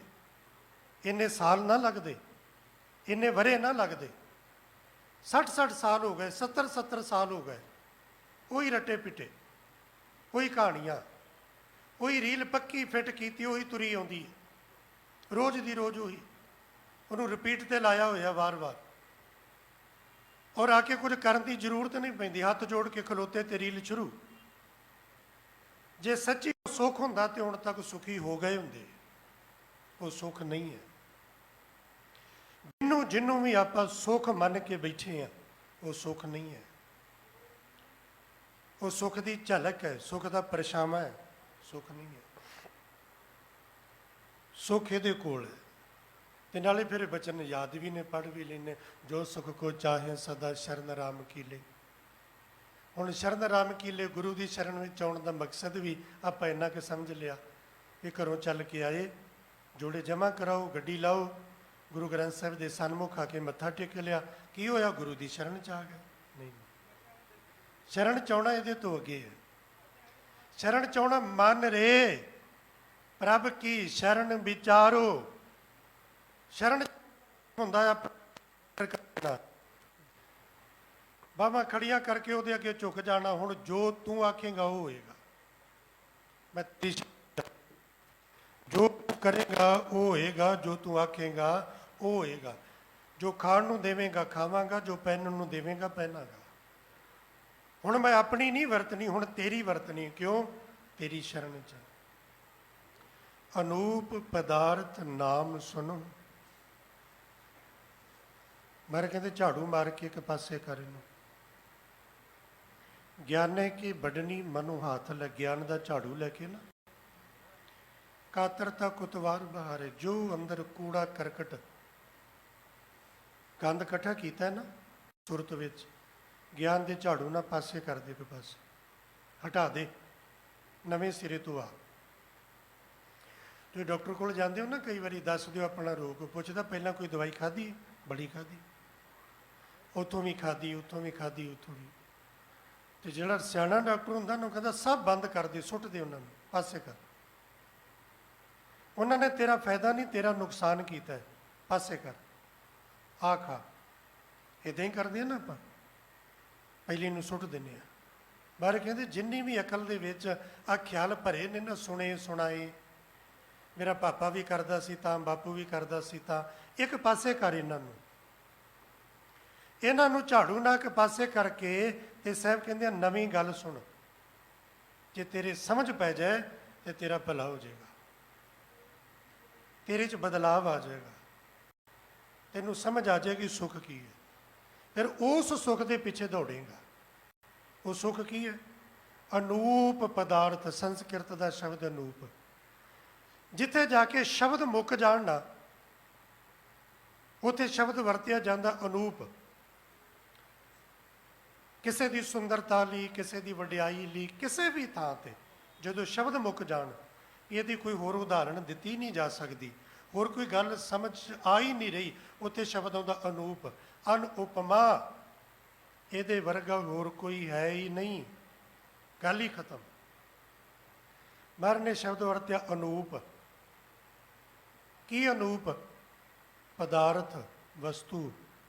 ਕਿਹੜੀ ਵਸਤੂ ਅਨੂਪ ਹੈ? ਜਿਹਦੇ 'ਚ ਸਾਰੇ ਸੁੱਖ ਨੇ। ਸਾਹਿਬ ਕਹਿੰਦੇ ਨਾਮ ਸੁਣੋ, ਉਹ ਹੈ ਮਾਲਕ ਦਾ ਨਾਮ, ਉਹ ਹੈ ਵਾਹਿਗੁਰੂ ਜੀ ਦਾ ਨਾਮ। ਔਰ ਵਾਹਿਗੁਰੂ ਜੀ ਦਾ ਨਾਮ ਸਗਲ ਧਿਆਇਲੇ ਮੀਤਾ। ਹੈ ਮੇਰੇ ਮਿੱਤਰੋ, ਸਾਰੇ ਜਪੋ, ਸਾਰੇ ਜਪੋ। ਜਿਹੜਾ ਜਿਹੜਾ ਵੀ ਸੁੱਖ ਚਾਹੁੰਦਾ ਸਾਰੇ ਜਪੋ। ਇਹ ਨਹੀਂ ਵੀ ਉਹ ਜਪੇ ਉਹ ਨਾ ਜਪੇ, ਨਹੀਂ। ਜੇ ਕੋ ਖਾਵੇ ਜੋ ਕੋ ਪੁੰਚੇ ਤਿਸਕਾ ਹੋਈ ਉਧਾਰੂ। ਜਿਹਨੂੰ ਭੁੱਖ ਲੱਗੀ ਹੋਏਗੀ ਭੋਜਨ ਛਕੇਗਾ, ਉਹਦੀ ਭੁੱਖ ਦੂਰ ਹੋਏਗੀ। ਜਿਹੜਾ ਭੋਜਨ ਨਹੀਂ ਛਕੇਗਾ ਉਹ ਗੱਲਾਂ ਬਾਤਾਂ ਕਰੀ ਜਾਏ ਜਿੰਨੀ ਮਰਜ਼ੀ, ਗੱਲਾਂ ਬਾਤਾਂ ਨਾਲ ਭੁੱਖ ਦੂਰ ਨਹੀਂ ਹੁੰਦੀ। ਜਿਹੜਾ ਖਾਏਗਾ ਉਹਦੀ ਭੁੱਖ ਦੂਰ ਹੋਏਗੀ। ਸਗਲ ਧਿਆਇਲੇ ਮੀਤਾ। ਹੇ ਮੇਰੇ ਮਿੱਤਰੋ, ਸਾਰੇ ਜਪੋ। ਜੋ ਕੁਝ ਵੀ ਹੁਣ ਤੱਕ ਕਰਦੇ ਆਇਓ ਸਭ ਛੱਡ ਦਿਓ, ਪਾਸੇ ਕਰ ਦਿਓ। ਸਿਮਰਤ ਵੇਦ ਪੁਰਾਣ ਪੁਕਾਰਨ ਪੋਥੀਆਂ, ਨਾਮ ਬਿਨਾ ਸਭ ਕੂੜ ਗਾਲੀ ਹੋਛੀਆਂ। ਇਹ ਹੋਛੀਆਂ ਗੱਲਾਂ ਜੇ, ਇਹ ਕੂੜ ਗੱਲਾਂ ਜੇ, ਇਹ ਝੂਠ ਜੇ, ਇਹ ਅਗਿਆਨਤਾ ਜੇ, ਇਹ ਤੁਹਾਡਾ ਵਹਿਮ ਜੇ। ਮਹਾਰਾਜ ਕਹਿੰਦੇ ਛੱਡ ਦਿਓ ਇਹਨੂੰ। ਇੱਕ ਵਾਹਿਗੁਰੂ ਜੀ ਦਾ ਨਾਮ ਜਪੋ। ਜਨ ਨਾਨਕ ਧੂੜ ਮੰਗੇ ਤਿਸ ਗੁਰ ਸਿੱਖ ਕੀ। ਕਿਹੜੇ ਗੁਰ ਸਿੱਖ ਦੀ? ਜਿਹਦੀ ਕਾਰ ਬੜੀ ਵੱਡੀ ਹੋਏਗੀ, ਜਿਹਨੇ ਮਹਿਲ ਮਕਾਨ ਬੜੇ ਵੱਡੇ ਪਾਏ, ਜਿਹਦੀਆਂ ਦੁਕਾਨਾਂ ਜ਼ਿਆਦਾ ਹੋਣਗੀਆਂ, ਜਿਹੜਾ ਕੱਪੜੇ ਕੀਮਤੀ ਪਾਉਂਦਾ ਹੋਵੇਗਾ, ਜਿਹੜਾ ਪਖੰਡ ਬਹੁਤ ਕਰਦਾ ਹੋਵੇਗਾ, ਉਹਦੀ। ਜਨ ਨਾਨਕ ਧੂੜ ਮੰਗਿਆ ਤਿਸ ਗੁਰ ਸਿੱਖ ਕੀ। ਹੁਣ ਪੁੱਛੋ ਸਤਿਗੁਰੂ ਕਿਹਦੀ? ਜੋ ਆਪ ਜਪੈ ਅਵਰਹਿ ਨਾਮ ਜਪਾਵੇ। ਨਾਨਕ ਕਹਿ ਘਰ ਕੇਵਲ ਨਾਮ। ਇੱਥੇ ਗੱਲ ਹੀ ਨਾਮ ਦੀ ਹੈ, ਇੱਥੇ ਗੱਲ ਹੀ ਨਾਮ ਦੀ। ਹਰ ਔਖਦ ਜਾਕੋ ਗੁਰ ਦੀਆ ਤਾਕੇ ਨਿਰਮਲ ਚੀਤਾ। ਔਖਦ ਕਿਹਨੂੰ ਕਹਿੰਦੇ ਨੇ? ਔਖਦ, ਔਸ਼ਧੀ, ਦਵਾਈ। ਮੇਰੇ ਕਹਿੰਦੇ ਰੱਬ ਦੇ ਨਾਮ ਤੋਂ ਵੱਡੀ ਕੋਈ ਦਵਾਈ ਨਹੀਂ ਜੀ। ਰੱਬ ਦੇ ਨਾਮ ਤੋਂ ਵੱਡੀ ਕੋਈ ਦਵਾਈ ਨਹੀਂ ਜੀ। ਸਭ ਤੋਂ ਵੱਡੀ ਕੀਮਤੀ ਦਵਾਈ ਵਾਹਿਗੁਰੂ ਜੀ ਦਾ ਨਾਮ ਹੈ, ਜਿਹੜਾ ਸਾਰੇ ਰੋਗਾਂ ਦੀ ਕਾਟ ਕਰਦਾ ਹੈ। ਔਰ ਜਿਹਨੂੰ ਮਨ ਦੇ ਤਲ ਤੇ ਸੁੱਖ ਮਿਲ ਗਿਆ, ਉਹਨੂੰ ਤੇ ਬਾਅਦ ਚ ਕੋਈ ਦੁੱਖ ਚੇਤੇ ਹੀ ਨਾ ਰਹੇ। ਸਤਵੇਂ ਪਾਤਸ਼ਾਹ ਮਹਾਰਾਜ ਜੀ ਦੇ ਜੀਵਨ ਦੇ ਵਿੱਚ ਇੱਕ ਗਾਥਾ ਆਉਂਦੀ ਹੈ ਕਿ ਸਿੱਖ ਦੀ, ਉਹ ਪਾਣੀ ਢੋਣ ਦੀ ਸੇਵਾ ਕਰਦਾ ਸੀ ਤੇ ਪਾਣੀ ਢੋਂਦਿਆਂ ਢੋਂਦਿਆਂ ਸਿਰ ਤੇ ਬਿੰਨੂ ਰੱਖਦੇ ਸੀ। ਬਿੰਨੂ ਜਿਵੇਂ ਗਾਗਰ ਚੁੱਕਣੀ ਹੋਵੇ, ਤਸਲਾ ਬਾਟਾ ਚੁੱਕਣਾ ਹੋਵੇ, ਘਰ ਸੇ ਵਾਲੇ ਮਹਾਂਪੁਰਖਾਂ ਕੋਲ ਬਾਟਾ ਢੋਨੇ ਆ ਜਦੋਂ, ਤੇ ਬਿੰਨੂ ਰੱਖਦੇ ਨਾ ਗੋਲ, ਇਹਨੂੰ ਵੀ ਕਹਿੰਦੇ ਆ, ਬਿੰਨੂ ਵੀ ਕਹਿੰਦੇ ਆ। ਉਹ ਕੱਪੜੇ ਦਾ ਬਣਾ ਕੇ ਬਿੰਨੂ ਰੱਖਦਾ ਸੀ। ਹੁਣ ਉਹਦੀ ਸੇਵਾ ਹੀ ਪਾਣੀ ਦੀ ਸੀ, ਸੇਵਾ ਚ ਮਸਤ। ਸਿਰ 'ਚ ਜ਼ਖਮ ਹੋ ਗਿਆ, ਜ਼ਖਮ ਹੋ ਗਿਆ, ਉਹਨੂੰ ਪਤਾ ਹੀ ਨਾ। ਇੱਕ ਦਿਨ ਉਹ ਬੈਠਾ, ਉਹਨੇ ਆਪਣਾ ਪਰਨਾ ਖੋਲ੍ਹਿਆ, ਉਹ ਬਿੰਨੂ ਲਾਇਆ, ਸਿਰ 'ਚ ਜ਼ਖਮ ਸੀ। ਜਦੋਂ ਉਹਨੇ ਆਪਣਾ ਬਿੰਨੂ ਲਾਇਆ, ਉਹ ਵਿੱਚੋਂ ਕੁਝ ਕਿਰਮ ਕੀੜੇ ਉਹ ਬਾਹਰ ਡਿੱਗ ਗਏ। ਉਹ ਬਾਹਰ ਡਿੱਗ ਗਏ ਤੇ ਉਹਨੇ ਵੇਖਿਆ ਵੀ ਇਹ ਕੀ। ਫਿਰ ਸੋਚਿਆ ਵੀ ਇਹ ਜਿਹੜੇ ਕਿਰਮ ਨੇ, ਇਹ ਸਿਰ 'ਚ ਜ਼ਖਮ ਹੈ, ਜ਼ਖਮ ਦੇ ਵਿੱਚ ਨੇ, ਇਹ ਜ਼ਖਮ 'ਚ ਰਹਿਣਾ ਹੀ ਇਹਨਾਂ ਦੀ ਜ਼ਿੰਦਗੀ ਹੈ, ਬਾਹਰ ਤੇ ਮਰ ਜਾਣਗੇ। ਉਹਨੇ ਚੁੱਕ ਕੇ ਫਿਰ ਸਿਰ ਤੇ ਰੱਖ ਲਏ। ਜਦੋਂ ਫਿਰ ਸਿਰ ਤੇ ਰੱਖ ਲਏ, ਸਤਿਗੁਰੂ ਪਾਤਸ਼ਾਹ ਮਹਾਰਾਜ ਜੀ ਤੱਕ ਗੱਲ ਪਹੁੰਚੀ ਤੇ ਮਹਾਰਾਜ ਜੀ ਨੇ ਪੁੱਛਿਆ ਵੀ ਤੈਨੂੰ ਪੀੜਾ ਨਹੀਂ ਹੁੰਦੀ, ਦੁੱਖ ਨਹੀਂ ਹੁੰਦੀ? ਦੁੱਖ ਨਹੀਂ ਹੁੰਦਾ ਕਿ ਸੱਚੇ ਪਾਤਸ਼ਾਹ ਵਾਹਿਗੁਰੂ ਜੀ ਦੀ ਬਾਣੀ ਨਾਲ, ਤੁਹਾਡੇ ਬਖਸ਼ਿਸ਼ ਕੀਤੇ ਹੋਏ ਨਾਮ ਨਾਲ ਜਦੋਂ ਦੇ ਜੁੜੇ ਆ, ਉਦੋਂ ਦਾ ਇਹ ਜੀਵਨ 'ਚ ਪਤਾ ਹੀ ਨਹੀਂ ਹੈ ਵੀ ਦੁੱਖ ਹੁੰਦਾ ਕੀ ਹੈ। ਸਿਰਫ ਸੁੱਖ ਦਾ ਪਤਾ, ਸੁੱਖ ਦਾ ਪਤਾ। ਸੇਵਾ ਕੀਤਿਆਂ ਸੁੱਖ ਹੈ, ਵਾਹਿਗੁਰੂ ਦੀ ਯਾਦ ਵਿੱਚ ਜੁੜਿਆ ਸੁੱਖ ਹੈ। ਬਸ ਯਕ ਜ਼ਰਰਾ ਸ਼ੌਕ ਅਗਰ ਇਲਾਹੀ ਬਾਸ਼ਦ, ਬੇਤਰਚੇ ਹਜ਼ਾਰ ਬਾਦਸ਼ਾਹੀ ਬਾਸ਼ਦ, ਗੋਇਆ ਅਸਤ ਗੁਲਾਮ ਮੁਰਸ਼ਦੇ ਖੇਸ, ਈ ਖਤ ਨਾ ਮੁਹਤਾਜ ਗਵਾਹੀ ਬਾਸ਼ਦ। ਵਾਹਿਗੁਰੂ ਜੀ ਦਾ ਨਾਮ ਇਹ ਹੀ ਸੁੱਖਾਂ ਦਾ ਮੂਲ ਹੈ। ਤੇ ਮਿਲਦਾ ਕਿਹਨੂੰ? ਜਾਕੋ ਗੁਰ ਦੀਆ। ਇੱਥੇ ਗੁਰ ਦੇ ਰਾਜੇ ਨੂੰ ਸਿਹਾਰੀ ਹੈ, ਜਿਹਨੂੰ ਗੁਰੂ ਨੇ ਦਿੱਤਾ, ਜਿਹਨੂੰ ਗੁਰੂ ਦੀ ਰਾਹੀਂ ਮਿਲਿਆ। ਏਕ ਓੰਕਾਰ ਮਿਲਣਾ ਤੇ ਸਤਿਗੁਰ ਪ੍ਰਸਾਦ ਨਾਲ ਹੈ ਨਾ, ਹੋਰ ਕੋਈ ਰਸਤਾ ਹੀ ਨਹੀਂ। ਤਾਂ ਕਿ ਨਿਰਮਲ ਚੀਤਾ, ਉਹਦਾ ਚਿੱਤ ਨਿਰਮਲ ਹੋ ਗਿਆ, ਮੈਲ ਤੋਂ ਰਹਿਤ ਹੋ ਗਿਆ, ਉਹਦੇ ਅੰਦਰ ਕੋਈ ਮੈਲ ਰਹੀ ਨਾ। ਹੁਣ ਗੱਲੀ ਬਾਤੀ ਆਖੀ ਜਾਓ ਮੈਂ ਬੜਾ ਚੰਗਾ, ਮੈਂ ਇਹਦੇ ਨਾਲ ਕੁਝ ਨਹੀਂ ਹੋਣ ਵਾਲਾ। ਜੇ ਗੱਲੀ ਬਾਤੀ ਵੇਖੀਏ ਤੇ ਉਹ ਲੱਗਦਾ ਵੀ ਦੁਨੀਆ 'ਚ ਕੋਈ ਬੁਰਾ ਬੰਦਾ ਹੈ ਹੀ ਨਹੀਂ। ਦੁਨੀਆ 'ਚ ਕੋਈ ਬੁਰਾ ਬੰਦਾ ਨਹੀਂ ਹੈ। ਜੋ ਸੁਣਿਆ, ਜੋ ਲੋਕੀ ਜ਼ਿਕਰ ਕਰਦੇ ਨੇ, ਇਹ ਝੂਠ ਹੈ। ਕਿਉਂ? ਜਿਹਨੂੰ ਤੁਸੀਂ ਜਿਹਦੇ ਕੋਲ ਬੈਠੋ, ਉਹ ਆਪਣੀਆਂ ਚੰਗਿਆਈਆਂ ਦੇ ਗ੍ਰੰਥ ਖੋਲ੍ਹ ਲੈਂਦਾ। ਉਹਨੇ ਜ਼ਿੰਦਗੀ 'ਚ ਇੰਨੇ ਪਰਉਪਕਾਰ ਕੀਤੇ ਹੁੰਦੇ ਨੇ ਤੇ ਉਹ ਲੱਗਦਾ ਵੀ ਸਾਰੀ ਦੁਨੀਆ ਇਹਦੇ ਘਰੋਂ ਹੀ ਵਿਚਾਰੇ ਕੋਲ ਰੋਟੀ ਖਾਂਦੀ ਹੈ। ਐਡਾ ਪਰਉਪਕਾਰੀ। ਆਪਣੀ ਜ਼ੁਬਾਨੀ ਕਲਾਮੀ ਤੇ ਆਪਾਂ ਬਹੁਤ ਕੁਝ ਕੀਤਾ। ਮਹਾਰਾਜ ਕਹਿੰਦੇ ਉਹ ਸੱਚ ਨਹੀਂ, ਉਹ ਧੋਖਾ ਹੈ, ਦੂਸਰੇ ਨਾਲ ਵੀ ਤੇ ਆਪਣੇ ਨਾਲ ਵੀ। ਔਰ ਧੋਖਾ ਉਹ ਸ਼ੈ ਹੈ ਜਿਹੜਾ ਦੋਨਾਂ ਨਾਲ ਬਰਾਬਰ ਹੁੰਦਾ। ਮੈਂ ਦੂਜੇ ਨਾਲ ਕਰਦਾ ਤੇ ਸੋਚਦਾ ਵੀ ਨਹੀਂ ਨਹੀਂ ਮੈਂ ਤੇ ਬਚ ਗਿਆ, ਦੂਜੇ ਨਾਲ ਧੋਖਾ ਕੀਤਾ ਨਹੀਂ, ਦੂਜੇ ਨਾਲ ਬਾਅਦ 'ਚ ਕੀਤਾ, ਤੇਰੇ ਨਾਲ ਪਹਿਲਾਂ ਆਪੇ ਹੋ ਗਿਆ। ਡੱਬੀ ਦੀ ਤੀਲ ਦੂਸਰੀ ਥਾਂ ਤੇ ਅੱਗ ਬਾਅਦ 'ਚ ਲਾਉਂਦੀ, ਪਹਿਲਾਂ ਆਪ ਸੜਦੀ, ਪਹਿਲਾਂ ਉਹਦਾ ਆਪਣਾ ਆਪ ਸੜਦਾ। ਵਾਹਿਗੁਰੂ ਜੀ ਦਾ ਨਾਮ ਜਿਹਨੂੰ ਗੁਰੂ ਦੀ ਕਿਰਪਾ ਨਾਲ ਮਿਲਿਆ, ਇਹ ਹੀ ਸੁੱਖਾਂ ਦਾ ਮੂਲ, ਸੁੱਖਾਂ ਦਾ ਸਾਰ ਤੇ ਦਵਾਈ ਹੈ। ਤੇ ਜਿਹਨੂੰ ਗੁਰੂ ਦੀ ਕਿਰਪਾ ਨਾਲ ਮਿਲ ਗਿਆ, ਉਹਦਾ ਹਿਰਦਾ ਨਿਰਮਲ ਹੋ ਗਿਆ। ਰਹਾਓ ਅੰਧਕਾਰ ਮਿਟਿਓ ਤੇ ਤਨ ਤੇ, ਉਹਦੇ ਅੰਦਰੋਂ ਹਨੇਰਾ ਮੁੱਕ ਗਿਆ। ਉਹ ਬੰਦਾ ਚਾਨਣੇ ਵਿੱਚ ਜੀਣ ਲੱਗ ਪਿਆ। ਚਾਨਣੇ ਵਿੱਚ, ਚਾਨਣੇ ਵਿੱਚ ਅੱਖਾਂ 'ਚ ਜੋਤ ਹੈ ਨਾ, ਆਪਣੇ ਅੱਖਾਂ 'ਚ ਜੋਤ ਹੈ ਨਾ, ਪਰ ਬਾਹਰ ਵੇਖਣ ਵਾਸਤੇ ਬਾਹਰਲਾ ਚਾਨਣ ਚਾਹੀਦਾ। ਜੇ ਬਾਹਰਲਾ ਚਾਨਣ ਨਾ ਹੋਵੇ ਨਾ, ਅੱਖਾਂ ਦੀ ਜੋਤ ਹੁੰਦਿਆਂ ਹੋਇਆਂ ਵੀ ਆਪਾਂ ਨੂੰ ਕੁਝ ਨਹੀਂ ਦਿਖਣਾ। ਹਨੇਰਾ ਹੋਵੇ ਨਾ, ਹਨੇਰਾ, ਤੇ ਆਪਾਂ ਕੁਝ ਵੇਖਣਾ ਹੋਵੇ, ਅੱਖਾਂ ਦੀ ਜੋਤ ਹੈ ਪਰ ਬਾਹਰ ਚਾਨਣ ਚਾਹੀਦਾ। ਤੇ ਬਾਬਾ ਫਰੀਦ ਜੀ ਤੋਂ ਪੁੱਛਿਓ, ਇੰਨੇ ਬਾਹਰ ਪ੍ਰਕਾਸ਼ ਵਿੱਚ ਚਕਾ ਚੌਂਦ ਵਿੱਚ ਜੀਣ ਵਾਲੇ ਆਪਾਂ, ਕਿ 2 ਮਿੰਟ ਵੀ ਕਿਤੇ ਬੱਤੀ ਜਾਂਦੀ ਨਹੀਂ, ਜਾਵੇ ਤੇ ਇਨਵਰਟਰ ਰੱਖੇ ਨੇ, ਬੜਾ ਕੁਝ ਸਾਧਨ ਹੈ। ਤੁਹਾਡੀ ਗੱਡੀ ਦੀਆਂ ਲਾਈਟਾਂ ਨਾ ਹੁਣ ਜਗਦੀਆਂ ਵੀ ਨਾ ਹੁਣ, ਤੁਸੀਂ ਪੂਰੀ ਦਿੱਲੀ ਅੱਧੀ ਰਾਤ ਨੂੰ ਘੁੰਮਾਓਗੇ। ਇੰਨੇ ਚਕਾ ਚੌਂਦ ਵਿੱਚ ਆਪਾਂ ਜੀ ਰਹੇ ਹਾਂ, ਇੰਨਾ ਪ੍ਰਕਾਸ਼, ਇੰਨੀ ਲਾਈਟ ਬਾਹਰ, ਇੰਨੀ ਨਾ, ਇਹਨੂੰ ਛੱਡ ਮਾਰੇ ਕਹਿੰਦੇ ਅੰਦਰ ਵੇਖ, ਅੰਦਰ ਕੀ ਹੈ? ਅੰਦਰ ਹੈ ਕੋਈ ਦੀਵਾ ਜਗਦਾ? ਫਰੀਦਾ ਕੰਨ ਮੁਸੱਲਾ ਸੂਫ ਗੱਲ ਦਿਲ ਕਾਤੀ, ਗੁੜਵਾਤ ਬਾਹਰ ਦਿਸੈ ਚਾਨਣਾ, ਦਿਲ ਅੰਧਿਆਰੀ ਰਾਤ। ਬਾਹਰ ਆਪਾਂ ਦੇਖਾ ਦੇਖੀਏ, ਬਾਹਰਲੇ ਐਵੇਂ ਚੱਕਾ ਚੌਂਦ ਦੇ ਚਾਨਣੇ ਵਿੱਚ ਆ, ਅੰਦਰ ਆਪਾਂ ਹਨੇਰੇ 'ਚ ਹੀ ਤੁਰੇ ਫਿਰਦੇ ਹਾਂ, ਹਨੇਰੇ 'ਚ। ਜਿਹਨੂੰ ਗੁਰੂ ਨੇ ਗਿਆਨ ਦੇ ਦਿੱਤਾ, ਸ਼ਬਦ ਦੇ ਦਿੱਤਾ, ਉਹਦੇ ਅੰਦਰੋਂ ਅਗਿਆਨਤਾ ਦਾ ਹਨੇਰਾ ਮਿਟ ਗਿਆ। ਗੁਰ ਸ਼ਬਦ ਦੀਪਕ ਪ੍ਰਗਾਸਾ, ਗੁਰੂ ਦੇ ਸ਼ਬਦ ਦਾ ਜਿਹਦੇ ਅੰਦਰ ਦੀਵਾ ਜਗ ਗਿਆ। ਹੁਣ ਵੇਖੀਏ ਵੀ ਹੁਣ ਤੱਕ ਕੀਤਾ ਦੀਵਾ ਜਗਾਉਣ ਲਈ ਇਹ ਕੁਝ?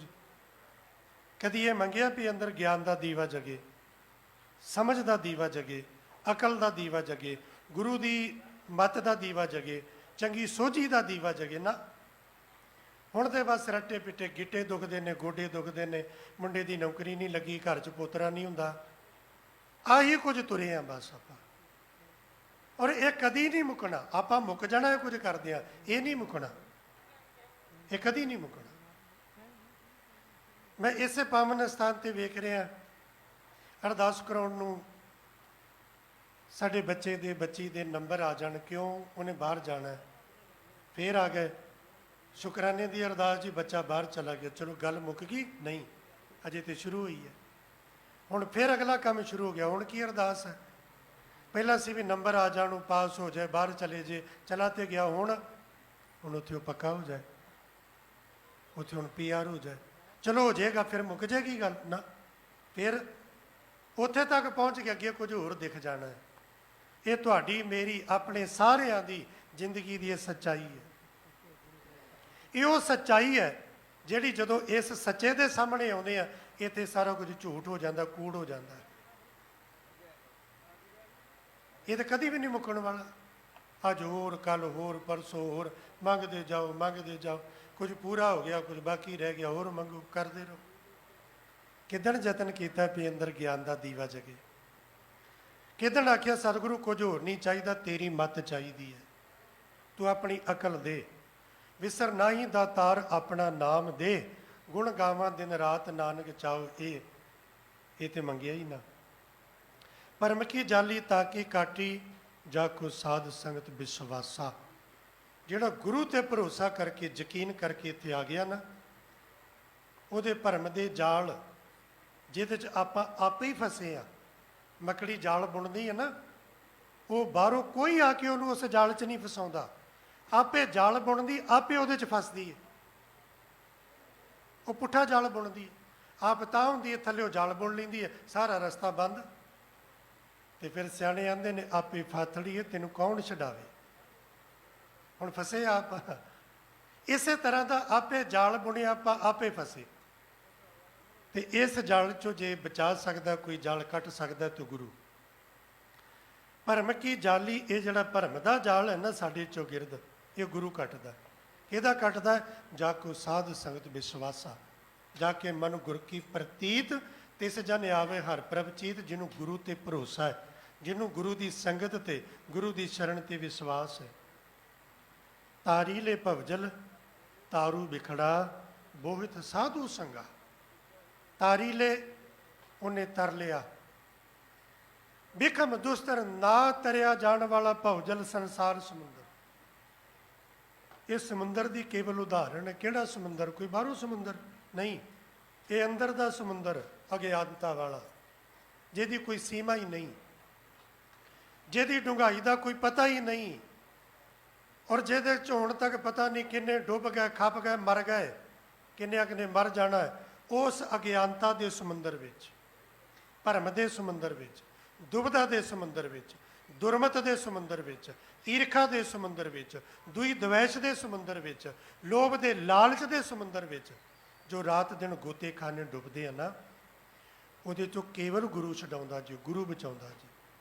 ਬੋਹਿਤ, ਗੁਰੂ ਸ਼ਬਦ ਦਾ ਬੋਹਿਤ ਦੇ ਕੇ, ਬੋਹਿਤ ਮਾਨੇ ਬੇੜਾ ਦੇ ਕੇ, ਸਾਧੂ ਸੰਗਾ, ਜਿਹਨੇ ਗੁਰੂ ਦਾ ਸੰਗ ਕਰ ਲਿਆ ਉਹਨੂੰ ਸ਼ਬਦ ਦਾ, ਨਾਮ ਦਾ ਬੇੜਾ ਮਿਲ ਗਿਆ, ਉਹ ਤਰ ਗਿਆ।